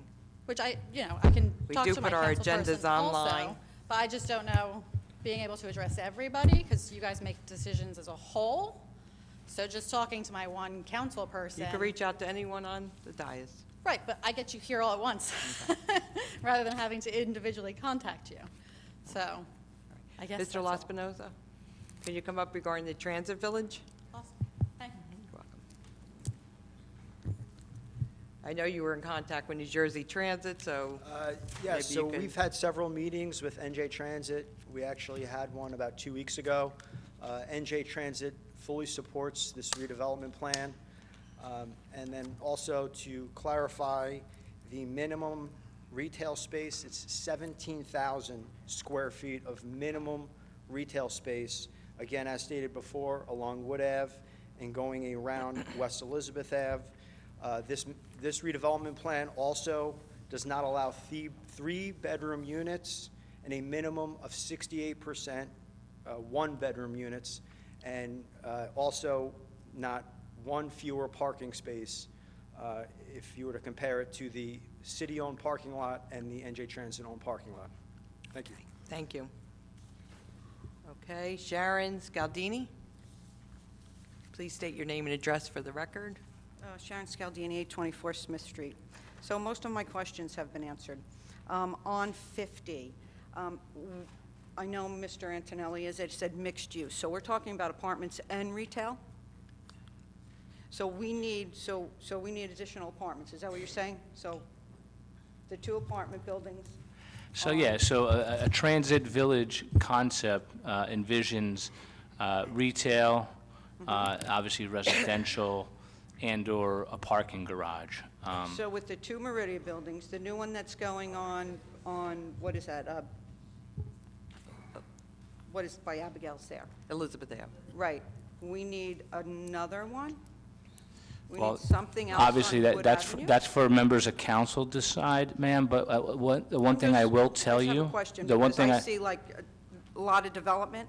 Okay, I don't see... the one thing I will tell you is a couple things. New Jersey Transit would be a partner in this project, so I know there was a concern about capacity on the trains, et cetera. Obviously, New Jersey Transit would be involved in this project every step of the way. Number 2, most train stations are undergoing this type of redevelopment. As I indicated in caucus earlier, the former Merck property in Union on Morris Avenue is now a transit village type of project, much larger than this would be, but same thing, retail, residential. So just let me stop you right there, okay, for a minute. Ma'am, actually, you could, I honestly this is don't not a care back about and the forth. train. This is I not a don't back really and care about forth. the train, This is not a back and honestly. forth, ma'am. Yeah, I don't really care about the train, because I don't take the train, and I apologize to those folks that do. What I care about is the overdevelopment. I care about the traffic, the infrastructure, the overdevelopment, the overcrowding in one small area. That's what I care about. On 61, Mr. Antonelli, you seem to have glazed over the fact that we were not going to be able to ask questions on the resolutions when they came up, that we were going to have to do it all in the public comment. I heard you say we had 3 minutes, but you never said that we were not going to be able to ask questions on this. So I feel like somebody, or maybe all of you, want to shut these folks up, not ask questions. And even though you say, Council President, that we could ask anybody up here a question, where is it going to go from there? Where is it going to get to?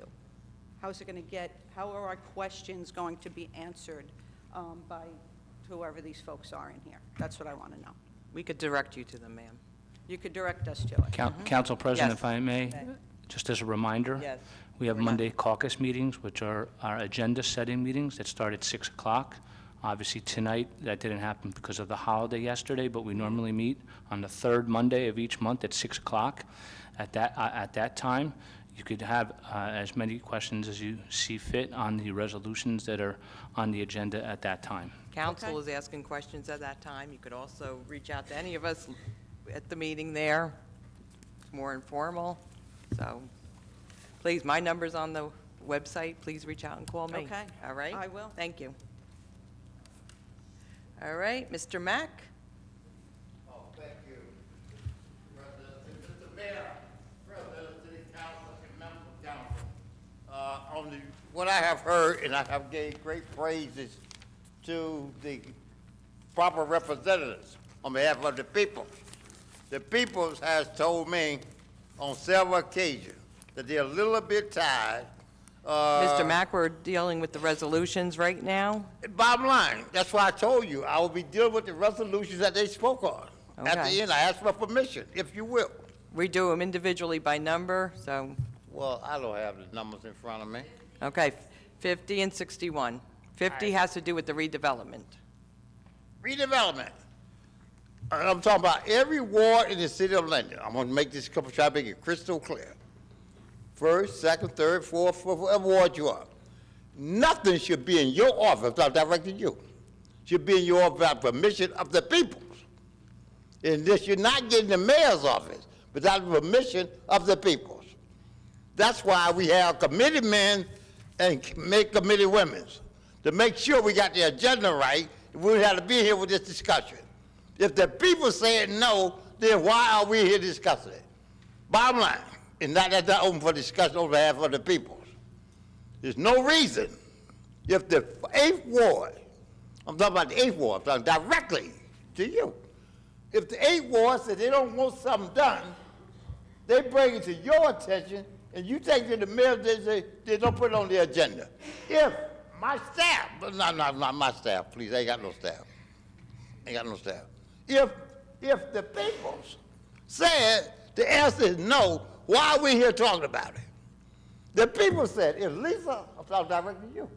If you Mr. Mack, said, let's stick to the resolutions. We're talking about the well, the development. resolution and has already been If you want to put go to out. 61 regarding the council all right, rules. no further comment. Just be advised, the people told me to tell you, we need to get this is 2020. And we get ready to go for, everybody got a clean slate. Bottom line, now let's do it right. Thank you, Mr. Mack. Thank you. Okay.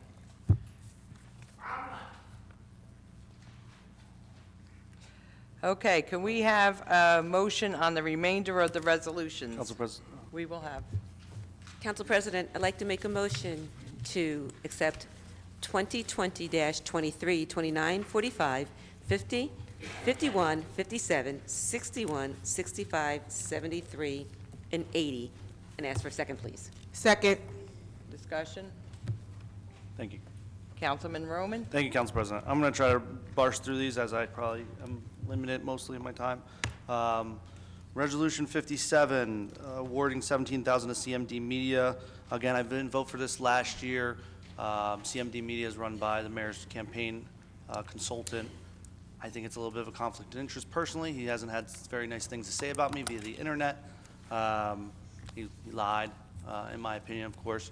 But on top of that, he sent out the Linden Progress literally 2 days before your election. So, I mean, it's glorified campaign mailer, in my opinion, and I will not be voting for his contract. I think it's a conflict of interest.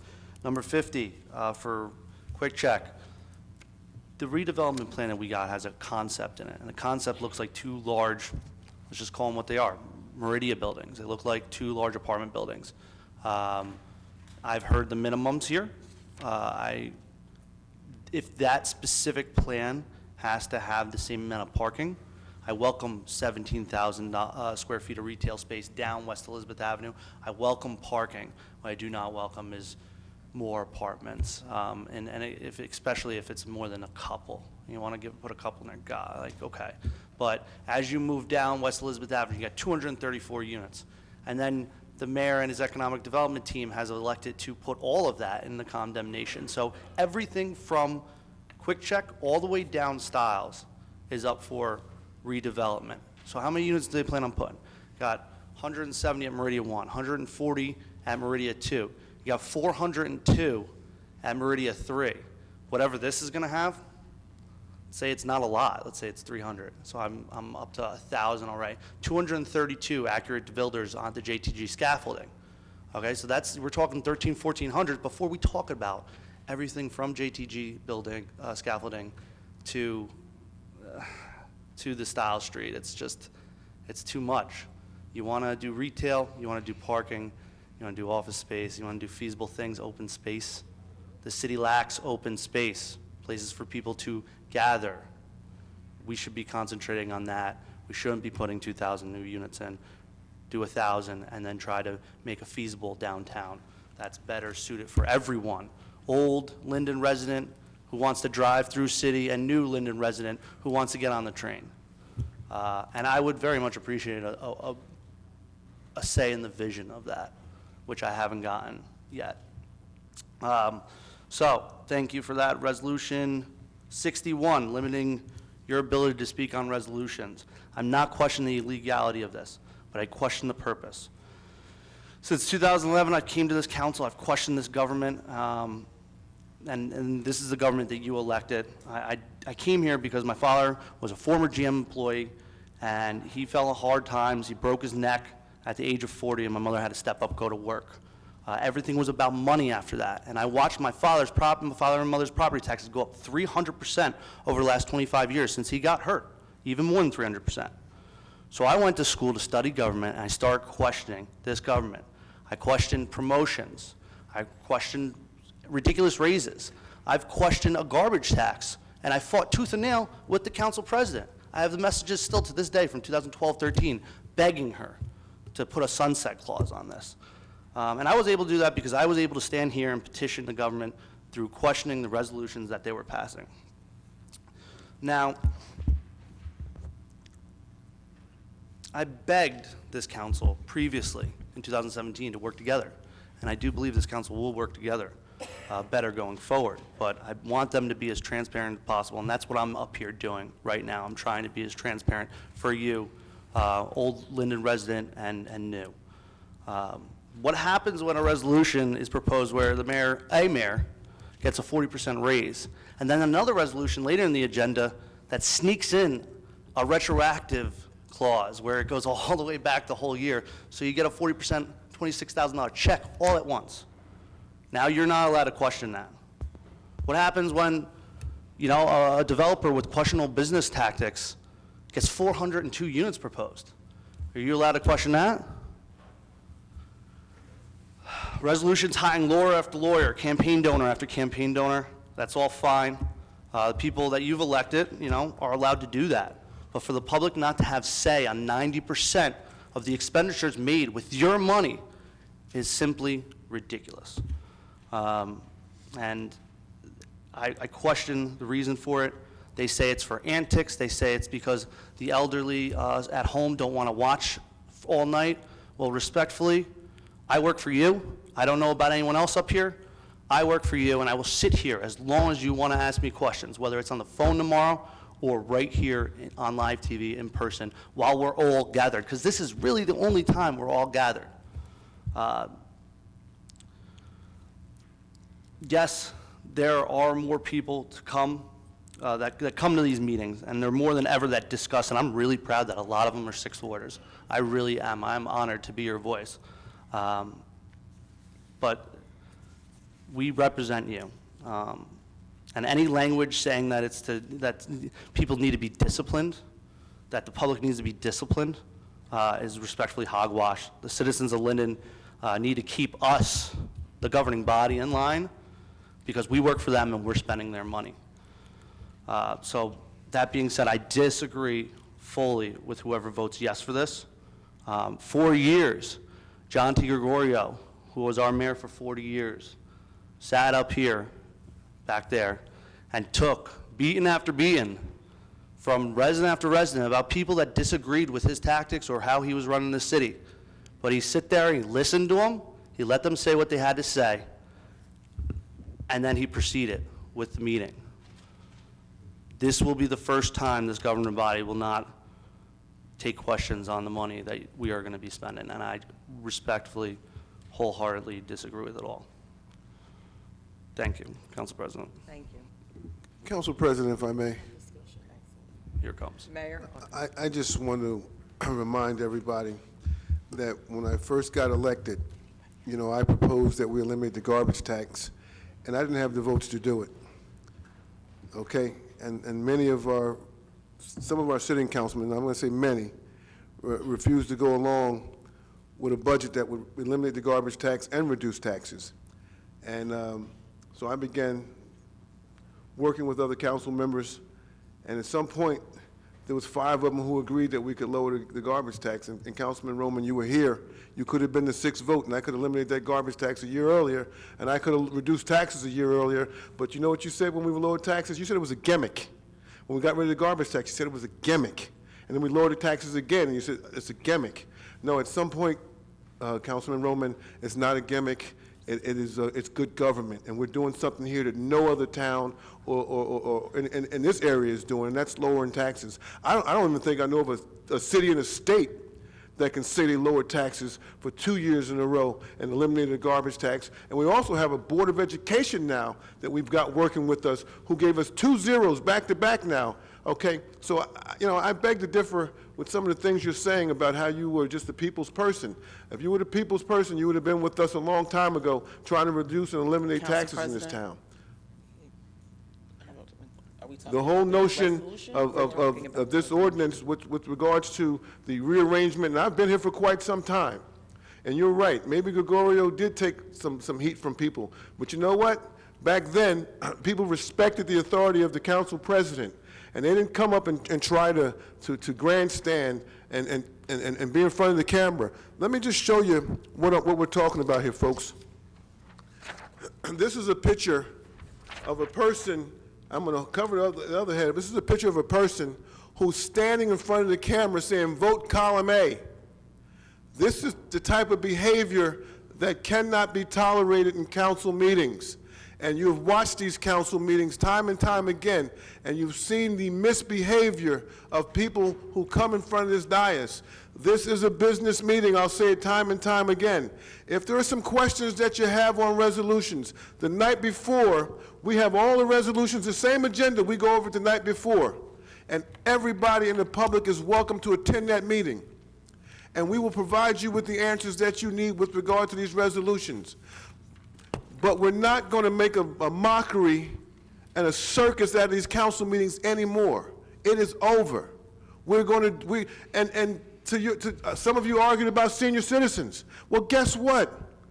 I get calls from seniors also, and they talk about the behavior at these council meetings. And they talk about how long they are.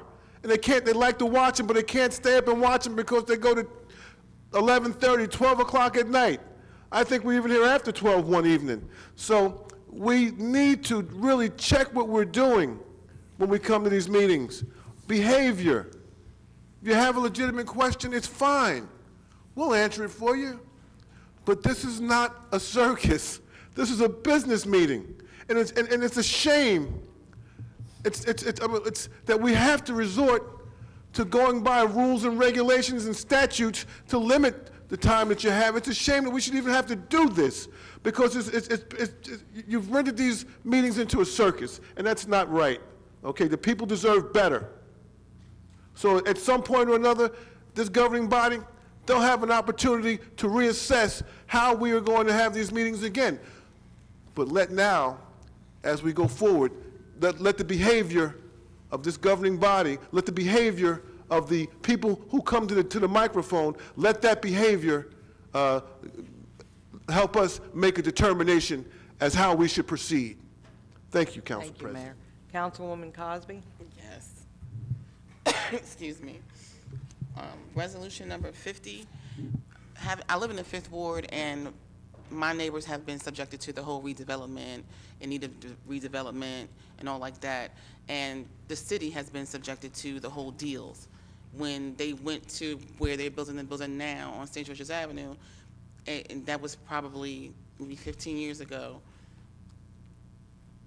it was decided, I wasn't on council, it was decided back in 2009, it was going to be in redevelopment, blah, blah, blah, was given to a developer, they defaulted. The city was on the hook for, I believe, $6 million, and we just passed this tonight for the bond or whatever, that we're still paying for that.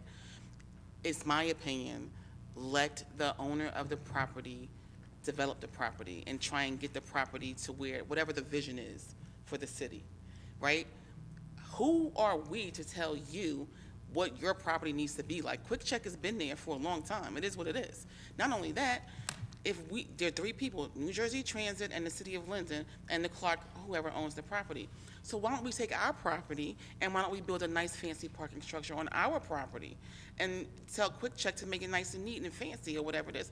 How dare us say we're going to determine if it's in need of redevelopment because we want to see something else, right? I just think that's overhand for us. We're reaching and telling folks, you know, we want you to do it like this, or we're going to condemn your property, right? That's not fair. So I don't support that. I didn't support it before I got here, and I'm not going to support that. If these people want to come to the table and say, hey, let's make a deal, you know, I'll give a new facade, I'll give a new this and a new that, then maybe we can work with them that way. But how dare us create a vision, and our master plan is outdated in the first place. We create a vision and say, do this, or we're going to take your property and do what we want to do with it. And I don't think that we need more apartments. So if we need parking, and we do, take our property that we own and build a parking deck, right, where it already exists. Why are we trying to steal somebody's land? I don't agree with that. The only other comment that I'm going to actually comment on, let me just make sure I'm on the right one. was 57, so I didn't support this last year. And my concern is, and I had expressed the concern in the workshop meeting, and the answer I got, first let me tell you my concern. My concern is there are 10 sitting council members, plus the council president and the mayor. However, when the newsletters come out, the only thing you hear about is the mayor or the council president's initiatives. We all do stuff, right? Stuff that to me is important to highlight things that we do in our community. It's a community meeting. We may have initiatives, you know, in the recreation division that maybe, you know, was spearheaded by a member of the council, whatever. We get ignored. So I feel like if we're going to vote $17,000 not to exceed, we should all have some input or be contacted and say, you know, what would you like to highlight in this issue? I was told that, quote, if it's newsworthy, we will consider adding it, unquote. Who makes the determination if it's newsworthy or not? If we are all working and doing things in our community, it's worth mentioning. In the last episode of the whatever came out the Linden Leader, which I didn't get a copy of, by the way. I never received one until I got it from someplace else, not at my home like everybody else. The only time I was mentioned, or the Fifth Ward was mentioned, was to call me out for voting no on something. How about all of the good things that happened in the Fifth Ward, the paving of the roads, the community activities, and things like that? So if we can't all get a fair shake, then why we need a PR company? Just for one person? It's supposed to encompass all of us. So those are my concerns about 57. And 61. I made public my comments on my city council Facebook page. I repeated them in the caucus meeting. I was told by the city attorney when I made a comment, and my point would be, we are supposed to get our agenda a week in advance. That was something that I requested when I was on one of the committees years ago. We started to do that. I was told I can't publish those because the agendas aren't final until the night before at the workshop session. So now what? I can't distribute that. I probably could if I wanted to, but you know, how am I supposed to get feedback from my neighbors on things that, you know, are potential to be voted on? I get it. I was told they voted for you, so they trust your judgment. True. However, sometimes I need to hear from my constituency to get a feel, because just because I might believe something, if somebody else has an opinion, I'm open to that. So that's what a servant leader does. You ask the people you serve, how can you serve them best? And for you all to just be told tonight, come to the caucus meeting. Be clear, the rules are for the caucus and the public meeting. So when the rules say you can't speak on the resolution, it's for the caucus meeting as well. It doesn't say that here, with an exception for the workshop meeting, right? So at the workshop meeting, if you had 60, 80 resolutions, the meeting is still gonna go on. The difference is it's not gonna be publicized. I think that's where the concern comes in, right? If a resident has a question on a resolution, and I'll put this out here not to be funny, but in the meeting, the workshop meeting, which a lot of you weren't here, it was said more than once that members of the public will ask the same question year in and year out. Mrs. Malik, they were talking about you, and that she has the right to ask any question that she wants, year in and year out. But they don't want you to ask your same question on camera for whatever reason, you know? I feel like a resolution, if the person has a question, if, you know, something, because these resolutions are very short. You don't get all of the information on the resolutions. And so if you call me and you ask me for it, I'm going to give you as much detail as I possibly can. However, if you come to the meeting the night before, we're going to be in the same boat that we're in tonight, because the meetings are going to go long because you have expectations of answers. So,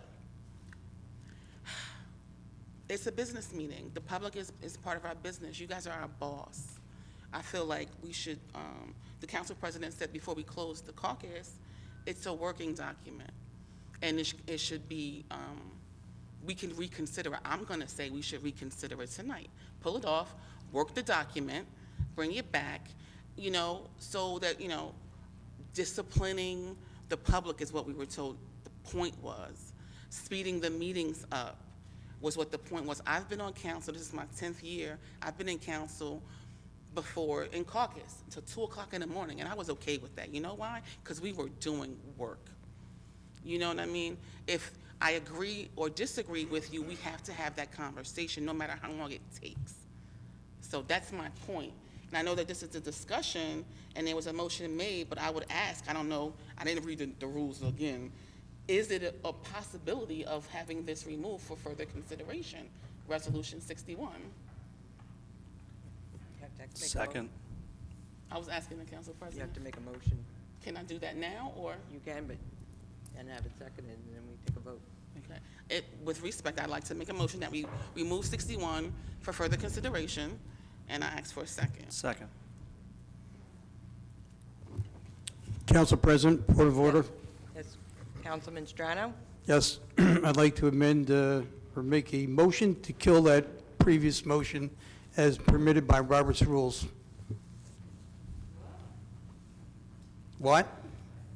Mr. Read up on your Antonelli? Robert's rules of procedure. There was, Mr. I request a second. Second. Mr. Antonelli, can I have to table 61 for further discussion? Yeah. There was a roll call in a second. So you have to go to a roll call.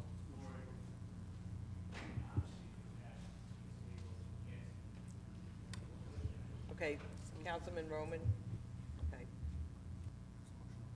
There was a motion to remove the resolution. So we had a motion and a second. Mr. Bodak? Yes. 61. Okay. Mrs. Ormond? No. Ms. Caldwell? No. Mohammed? No. Crosby? Yes. Roman? Yes. Strano? No. Blaine? No. Medina? Yes. Hickey? Yes. Mrs. Yemakaitis? No. Okay, any other further discussion? You had your opportunity, Councilman Roman. Councilwoman Hickey? You had your hand up? Thank you, Council President. This is on 50 and 50. On 50. ones that we Okay, had thank pulled. you. Number 50. This is just to do a development, to look into it. Nothing is going to happen yet before further discussion and agreements. So regardless of what I think should go there, which is a parking garage, and maybe some retail, I'm going to vote yes on this. It's only because it's very preliminary.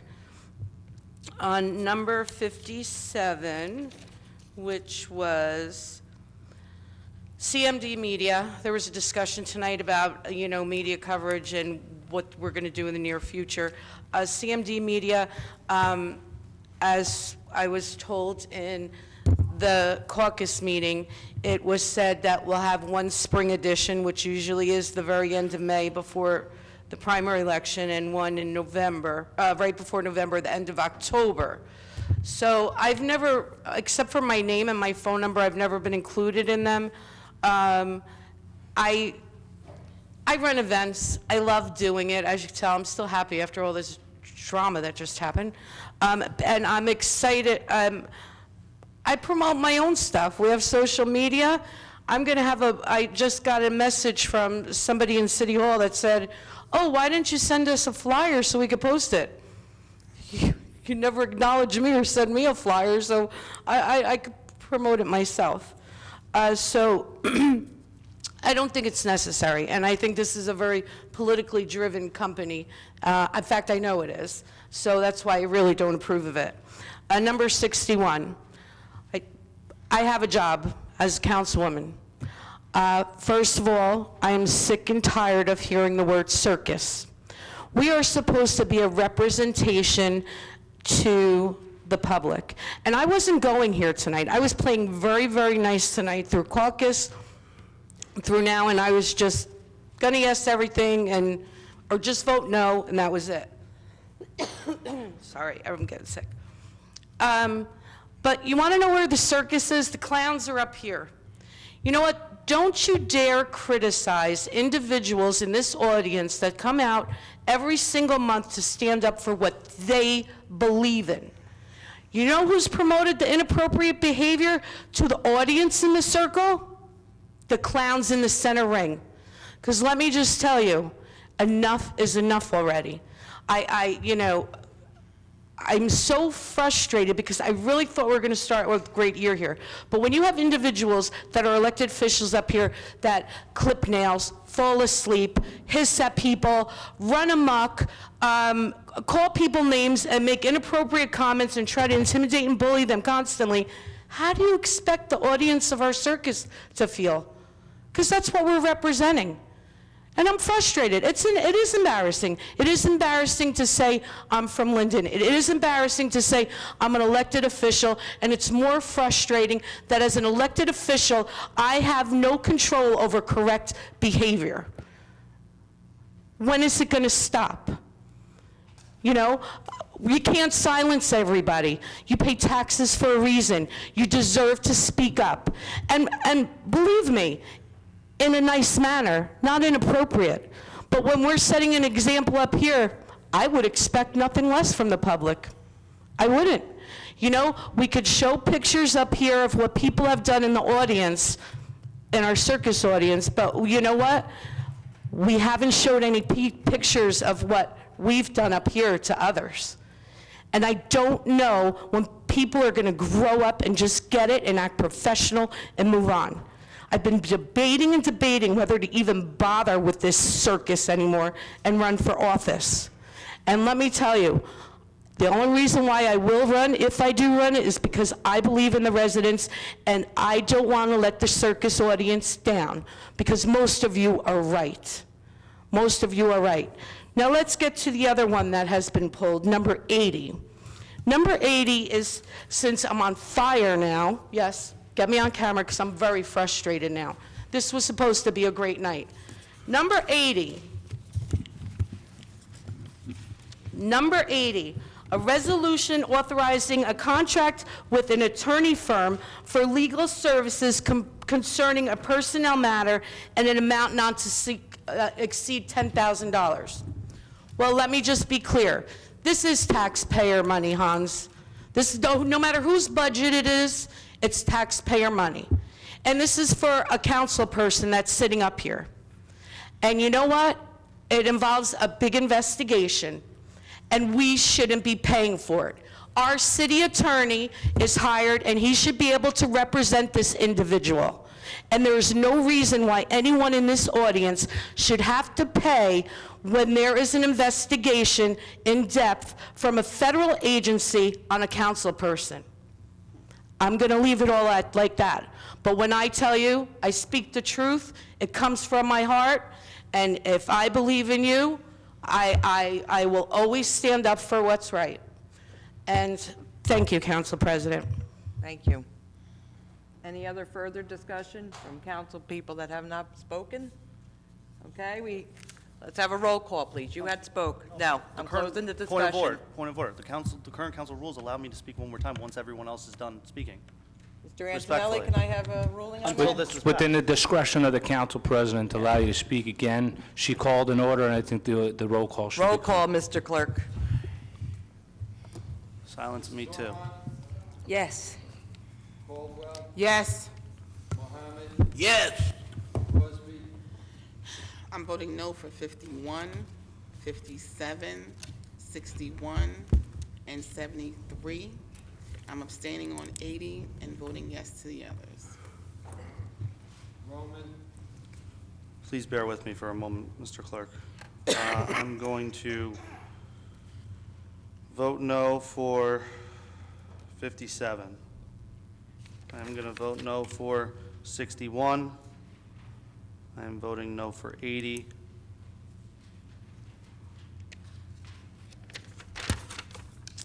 That'll do. And yes to the rest. Yes on all except for 80, abstain.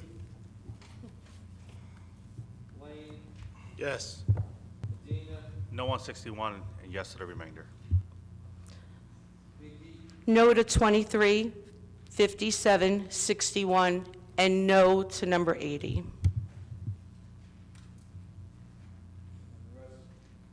Sorry, and yes to the rest.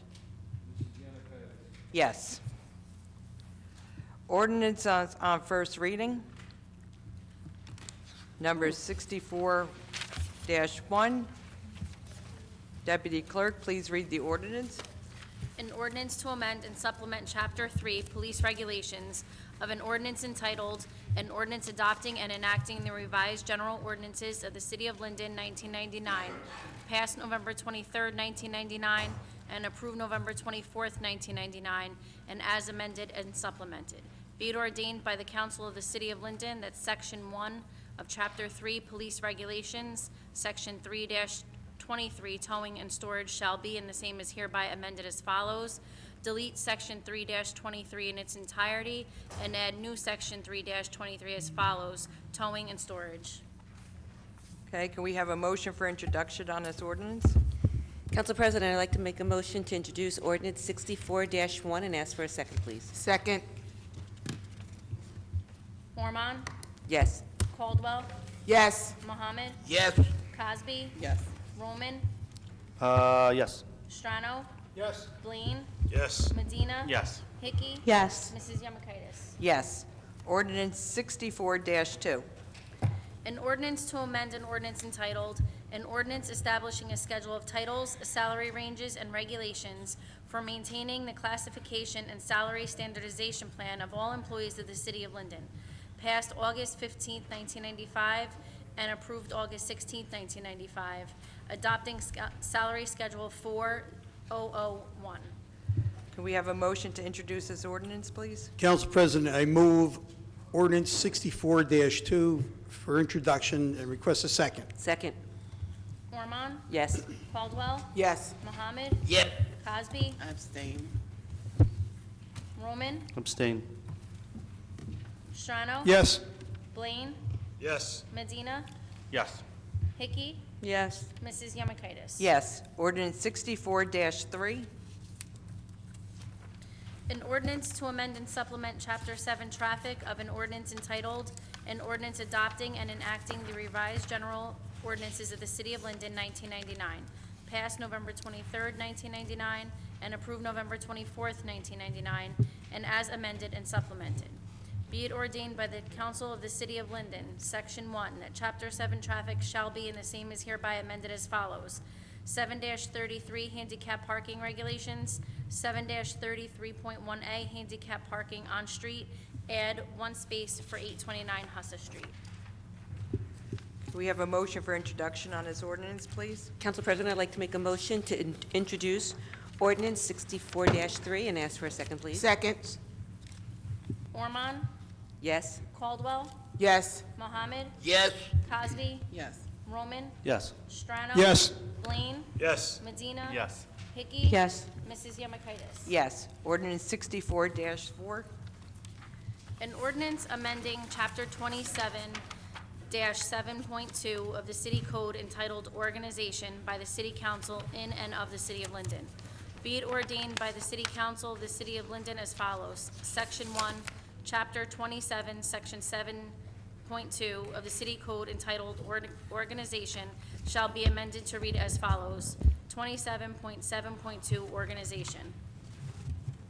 Can we have a motion for introduction, please?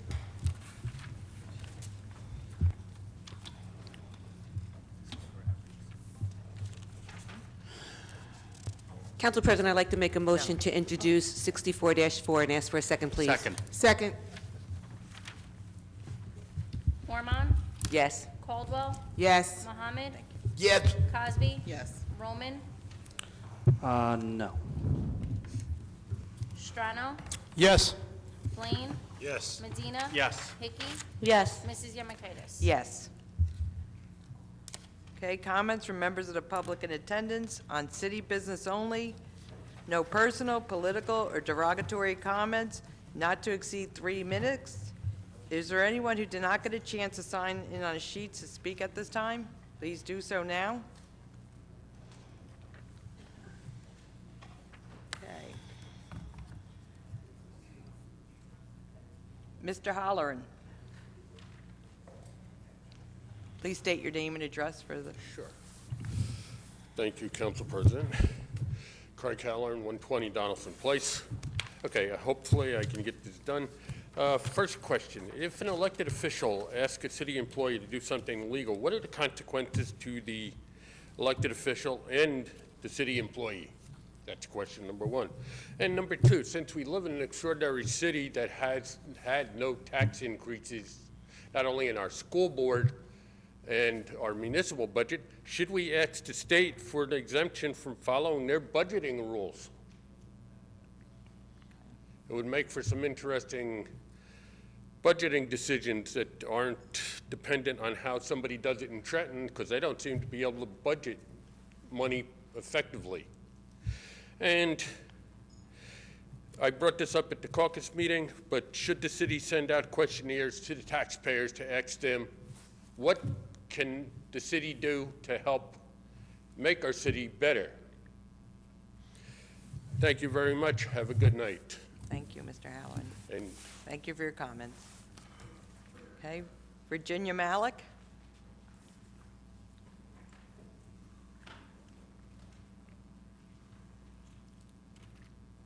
Please state your name and address. Virginia Malik, Linden Road. I'll make my comments more abbreviated because I heard a comment from Councilman Roman about this Meridian project. So after some further consideration, I'll make further comments in the future. But I want to preface my comments that what I'm going to be saying were directed to Alex Laspinosa in October, November, December, and January. And when Alex and I were speaking in December, he was speaking from the mayor's office, and the mayor was actually on the speakerphone, not actually talking, but he had heard the conversation. So what I'm going to just talk about as a city resident, also as an engineer, but not for building construction, homes, and whatnot, but maybe chemical plants. But I do have a discerning eye. So over the course of, in the fall, in October, I finally decided, I was looking at the Meridian building, and this is the one that's under construction next to the firehouse, and I said, like, this brickwork is not matching. I mean, it looks pretty bad. So I brought it up to Alex Laspinosa, who is the chief of staff, also LEDC, thinking that he'd be maybe a little bit more knowledgeable being a building. So we had a very short discussion.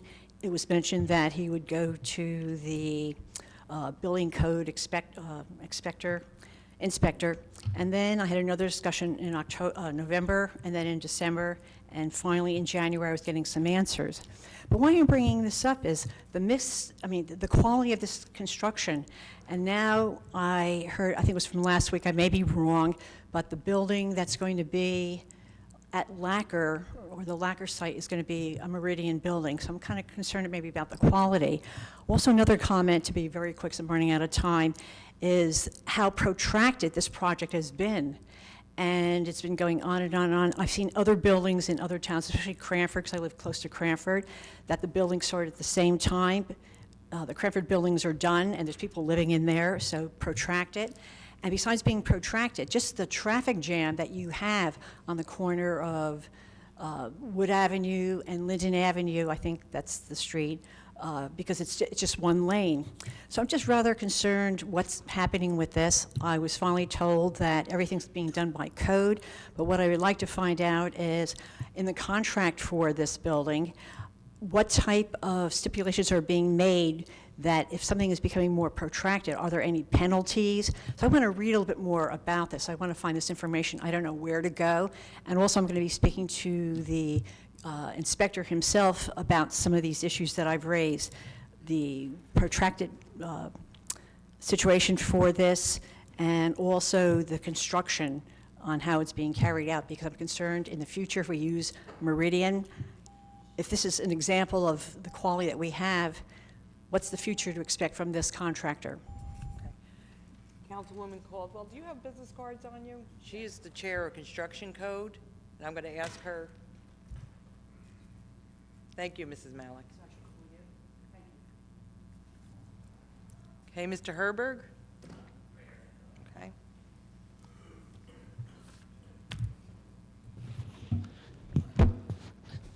It's 3 minutes or 5? 3. Oh, okay. I thought it was next month. state. All right, I'll go really quickly. I'm at Huntsburg, 1501 Westover Road. Anyway, guys, thank you guys for this evening. I hope earlier I didn't upset any council members, as well as the mayor. I'm a constitutionalist. I mean, I care about, liberty and for the community. I mean, stand for everyone. So I'm all about defending for the community what's best. So I think, look forward. You can hear me now, right? Yeah. Good. All right. Gotta get this higher, though. So anyway, guys, thank you for this evening. I hope I didn't upset any of the council members or mayor. As I pointed out earlier, my concerns, I am a constitutionalist. I care about, for liberty of the community, express concerns. I think everything's got to be addressed, though. But I really hope this year becomes a better year for the community. But let's please not get involved in drama. I mean, I've seen a lot over the years. Like, if you guys are mad at each other, just take it on the back or something, but not on the public. I mean, I've seen worse, though. If you want to see the British Parliament, pretty much they swear all day. So anyway, guys, that's the goal. Also, too, I want to send my thoughts and prayers to the family of Officer Northup from Roselle Park. They lost an officer a couple days ago. Prayers sent out to the family, agency, and members of the Roselle Park community. I mean, it took a really hard hit, though. So with stuff going on, guys, just nothing further to say on that. It's terrible, though. I mean, we got to think of our first responders and everyone to talk to. I mean, it's crazy, though. I mean, that's all I got to say, guys, and I really hope this year becomes, a better time for the community. I mean, we got to become a one community. I mean, yes, we got 10 wards, but let's remember we're one community, and I think we got to work together, do what's best. I mean, I think this would be the greatest community ever. I mean, I grew up in Cranford, but now live in Linden. I mean, Linden's the greatest town, so I think we should make it a one community for everyone. All right, thanks, guys. Thank you. Thank you for your comments. Anthony Mislon?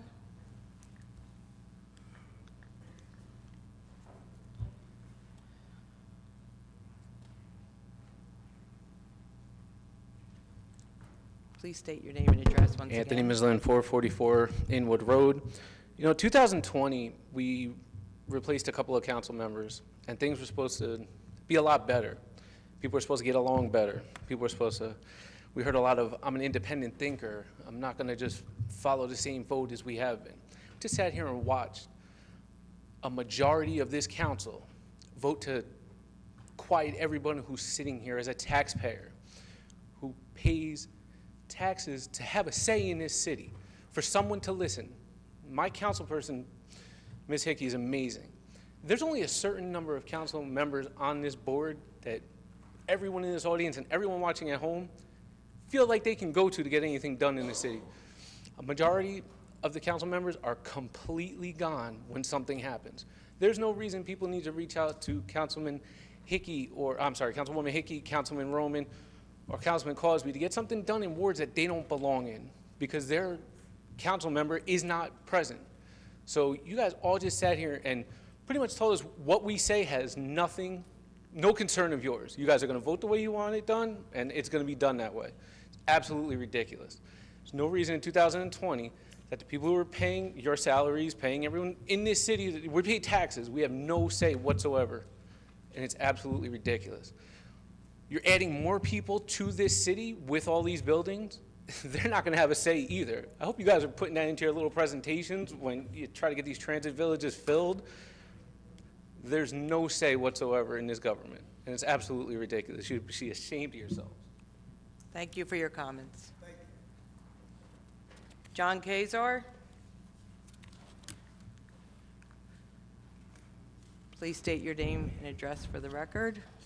John Kaiser, 23 West Munsell Avenue. I guess the court jester's here. You guys missed me last month. Now we got this 3 minutes. I got to freestyle this. Listen, don't thank me for my comments when I leave here. We all know you're not thankful for them. But man, it smells a lot better in here, I'll tell you that. You know how you could smell a sickness? Just smells so much better this month. Still smells like corruption, though.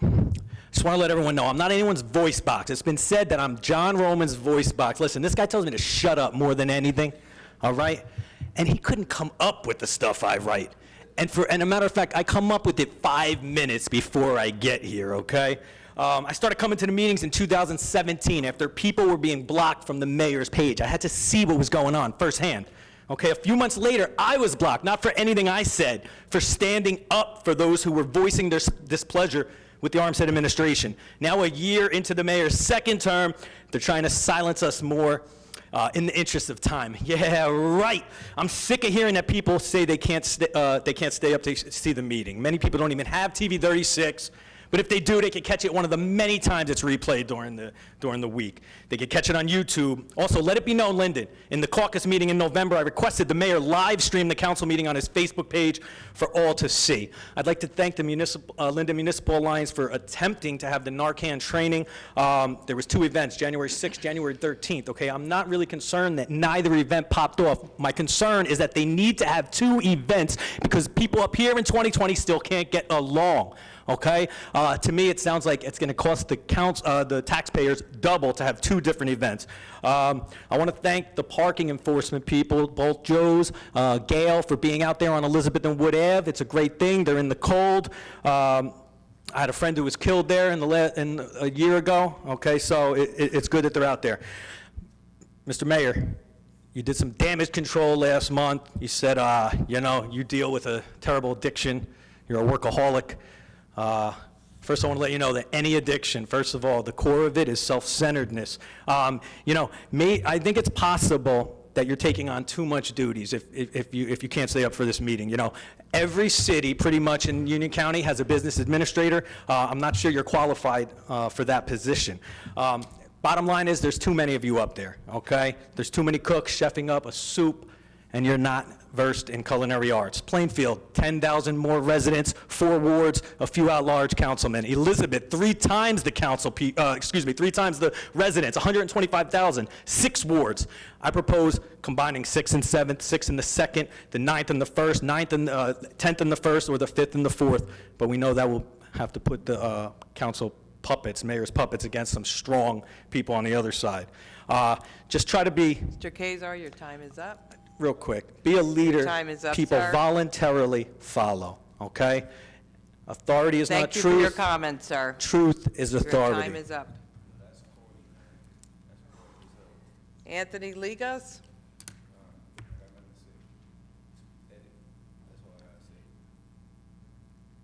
You're Mr. Ligas? Okay. Ed Kaminsky?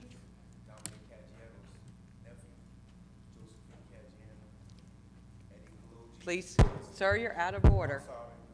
If you'd like, you need to come up to the dais.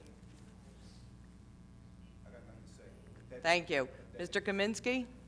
Good evening. Please state your name and address, sir. Sure. once again. Ed Kaminsky, Maple Avenue. Ms. Caldwell, welcome to the dais. You are my councilwoman. Unfortunately, I'm going to be missing your first 2 community meetings, traveling on business, but I will be reaching out to you by the end of the week because, well, if you've been watching or coming, I've got a lot to say. And I don't only spew off, I will show you examples, solutions, and we'll get more into that. For the obvious reasons, we've talked a lot, and I personally talk a lot about the development. Just for people at home and for those that can't get to the planning board meetings, I've gone to a couple, most recent, a couple weeks ago. Materials. These agreements are so open-ended, okay? And then even there was some back and forth about materials. They brought up, developers bring up the little material board, and they said, well, we'll use this or something kind of like it. Open-ended, and that's why we all wind up getting very often, all too often, different results than what's shown on those slick little boards. We hear a lot about Meridia 3, 1001. That it's going to bring in $30 million in revenue. Well, $1 million today is not going to be worth the same 30 years from now. Speaking of timing, this project is in 2 phases. First phase is expected to take up to 2 years. Phase 2 can take up to 4 years. And of course, no money comes in for pilot until the certificate of occupancy is issued, is my understanding. So at the end of the day, when the pilot's over, unfortunately, most of us won't be walking this earth anymore. What keeps me up at night? The economy. The economy is booming. Fundamentals good. It's what I do. What keeps me up at night is that what happens when we turn south. That project, reading through the lines, Meridia, we already have a skeleton crew here. They're way too thin. Can't even get a full crew there. And if something does go south, they could just walk away from it, which is a big concern, as well as the general we're investing in, right? The two of the most volatile real estate areas, which is warehousing and apartments. So I hope that the economy keeps booming. Our professionals. So, and I put that in, we hire people that are supposed to be on our side. Unfortunately, they get very, very snarky. And I traveled the train. I know the trains. And I was told both by Meridia's experts and ours that, you don't know what you're talking about when I just gave a number of the daily riders. Well, with 30 seconds of effort, I got 2019 numbers. I brought a copy for Mr. Javik and the mayor since they were there, so you could see I'm not lying. I won't speak unless I'm reasonably confident of what I'm talking about. So with that. Thank you, sir. I'll make sure they get. We need to look at the experts we hired too, is the point. Okay, thank you for your comments. Mr. Mack?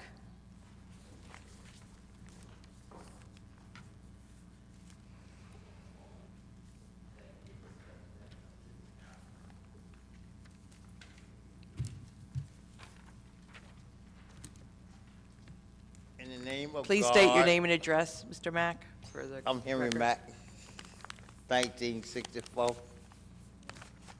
Lincoln Street, Linden, New Jersey, on the guise of James Lawn and Maybell, in the name of the God of Abraham, and the man that was in Abraham's bosom was named, so let it be written. Go read it for yourself, and then you'll know what I'm talking about. Mr. Mayor, Mr. President of City Council, members of council, I want to congratulate all of y'all that we made it to a new year, 2020. I have listened to the arguments tonight in the name of God, and I want to say I don't want to talk to y'all because y'all, I just said, council members told me we in 2020 now. And the bottom line, let's go with the bottom line. Lisa, and you so beautiful, so happy to hear you. Congratulations. Mr. Muhammad, and all of you honorable people, Roshana, President of the City Council, and all of you honorable people. This is 2020. I have heard the arguments tonight. I rejected all y'all's argument according to the people. The people told me to come and tell y'all. Bottom line. They told me to come and tell y'all. I didn't say it, the people said it. Blank sheet. Oh, shit, they give me a blank sheet. Mr. Mack, please I ain't watch got your a blank- language. Blank sheet. Got a blank sheet. I ain't got one. So obviously y'all don't have one either. But the bottom line is, you got a blank sheet on behalf of the people of the Democratic Party of Union County. You got a blank sheet. And the bottom line, I'm talking with you, Lisa. Don went down to you, Miss, what's your name? Miss Hickey. So happy to know that. Miss Hickey. Talking with the female, because President Obama said it's time for the women to take over, because we men, the lost taste. I didn't say it, as President Obama said it. We done lost the taste. But the bottom line I come to tell you, I want to thank Public Works for the unique way. Who is this superintendent of Public Works now? Somebody told me I got a new superintendent. Ain't nobody told me. Mayor, you ain't told me nothing. You Right ain't there, told me Mr. nothing. Mack. All right, but all right, okay, good. I'll find about 4 years later, because they're doing a good job. I'm so happy about that. But I want to talk to you council people right now for just a few minutes before they run me out of here. I'm so happy to see you for happy 2020. We bring from the people, we bring honor to you. And the people told me to tell y'all, you got a blank sheet. I heard a few arguments tonight. I just went over it one ear and went out the other. So I said, next council meeting, we're going to talk about this. Thank you, Now, Mr. Mack. What you mean? Your What you time mean? is up. I ain't- Your time is Somebody up. did, what they did, they'll change the policy again. Your time is up, Mr. Mack. Mr. Mack, What? over in the corner there, that's I Mr. thought I had Vendetto, the 5 minutes. Superintendent of Public Works that you were asking about. I had 5 minutes. It's 3 minutes. It 3 minutes, changed. I had 5. It was changed to 3 Who minutes. changed it? The council did. Who? The council. No, I ain't did. asked you, I'm talking, you Mac- President, Mr. like, if Mack, you will, Mr. your time is Mr. up. I'll discuss it with you further after the meeting. Mr. President of the City Council, who changed the policy? The city council did this evening. Wait, who led it? Mayor, I will. Mr. Mack? Mr. Mack, I will discuss it with you after the meeting. Mr. Mack, I will discuss it with you after the meeting, okay? Thank you for your comments. We'll discuss it afterwards. Mr. Mack, you're out of order. Please. Sir, you're out of order. I'm calling you out once. I call you out again, I'll have to have you removed. Sir, you're out of order. Officers. Ms. Wilverding? Please state your name and address once again. No. Sir? Councilman Roman? Councilman Roman. There's witnesses this time, right? Ms. Wilverding, I apologize. Okay. Hey, Alan, you see that one? Mrs. Wilverding, I apologize for this That's disruption. okay. Diane Wolverding, I hope everyone's paying attention Councilman, now. excuse me, Mrs. Wilverding. Councilman Roman and Councilman Strano, enough. I apologize, Council President. Thank you. Now, do I have Ms. everybody's Wilverding? attention, please? All right. Meeting times. I know it's late for people, for even me to watch it this late, but Mayor, do you have on the website, there are during daytime hours, correct? Where this meeting is shown on TV? Because I think that needs to be shown. Well, let me say everything, because I only got 246 left, and that would help the senior citizens. Property should not be seized if it's not blighted, and you know all how I feel about more apartment buildings, and I think everybody else that is just as upset as me should make sure you go to that development meeting on February 19th, correct? Where'd you go? And also go to planning board meetings. I went when they were building that monstrosity by School 6, and there was only 4 of us. And I tell my neighbors, you can't complain to me now after it's built. You got to complain before. So please make sure you go to planning board meetings. I happen to think there's more calmness up here because we have a more professional person than what was in here before. So I happen to think it's a little more calmer up here. Caucus meetings. I've been to caucus meetings. You can't talk till the end, and half the time it's an executive session, and what goes on in caucus meeting isn't given out to the general public. Again, fighting for my seniors, which I also happen to be. Publicity, not to exceed $17,000. I don't want to hear this again in July, because every year it comes out twice, and if you do $17,000 twice, it's more than what you asked for the first time. So you have $17,000, it should go for the whole year. Robert rules, I think it's a little strange when one person asks for something to be voted on and then right away it's a no. That doesn't make any sense, Mr. Strano, that one person asks for something and right away it's no. So that I don't believe in. And John, we love that you have a backbone. The 6th Ward is behind you. Good night, everyone. Thank you, Mrs. Wolferding. John Principato. Okay. All right, can we have a motion to close the public section? Council President, I'd like to make a motion to close the public session and ask for a second, please. Second.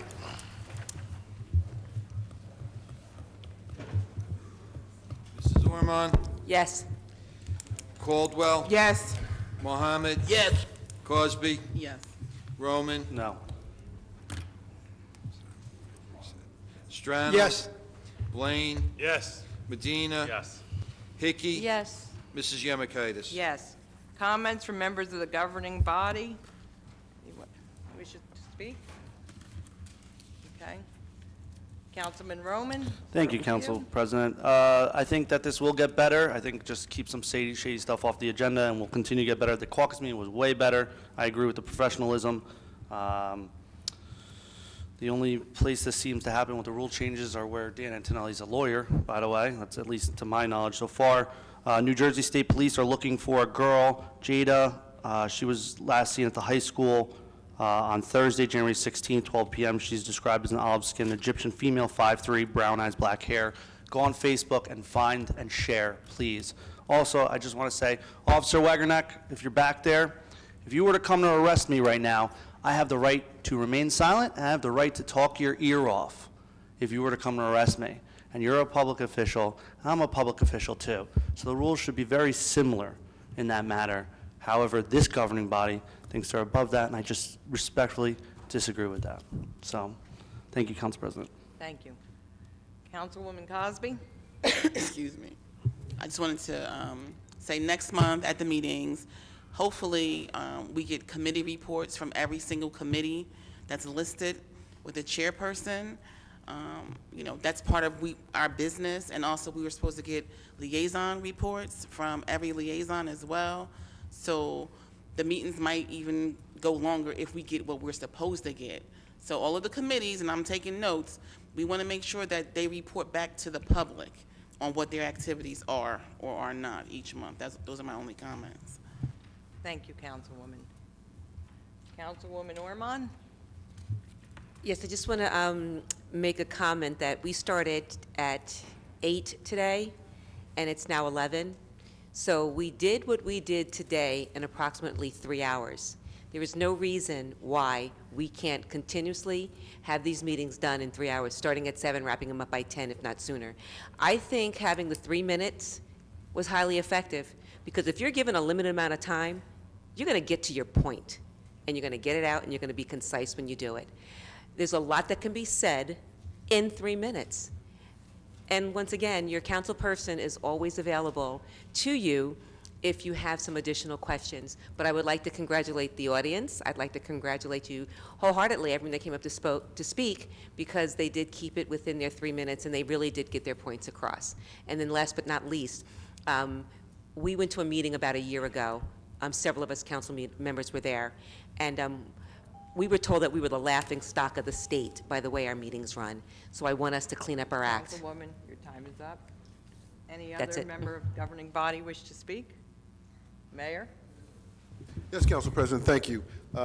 Earlier this evening, someone said we really can't control the way people act, this governing body. But I will say this, the one thing we do have control over, that is the budget, okay?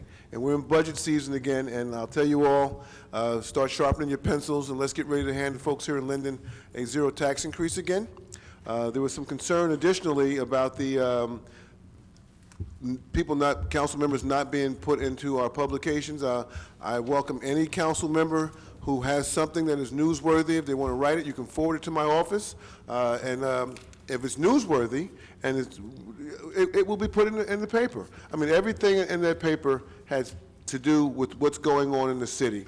We're not going to talk about various meetings that are going on in particular wards, because all too often, when we put this out for publication, the meeting is passed. Thank you, Mayor. Any other member from the governing body wish to speak? Okay.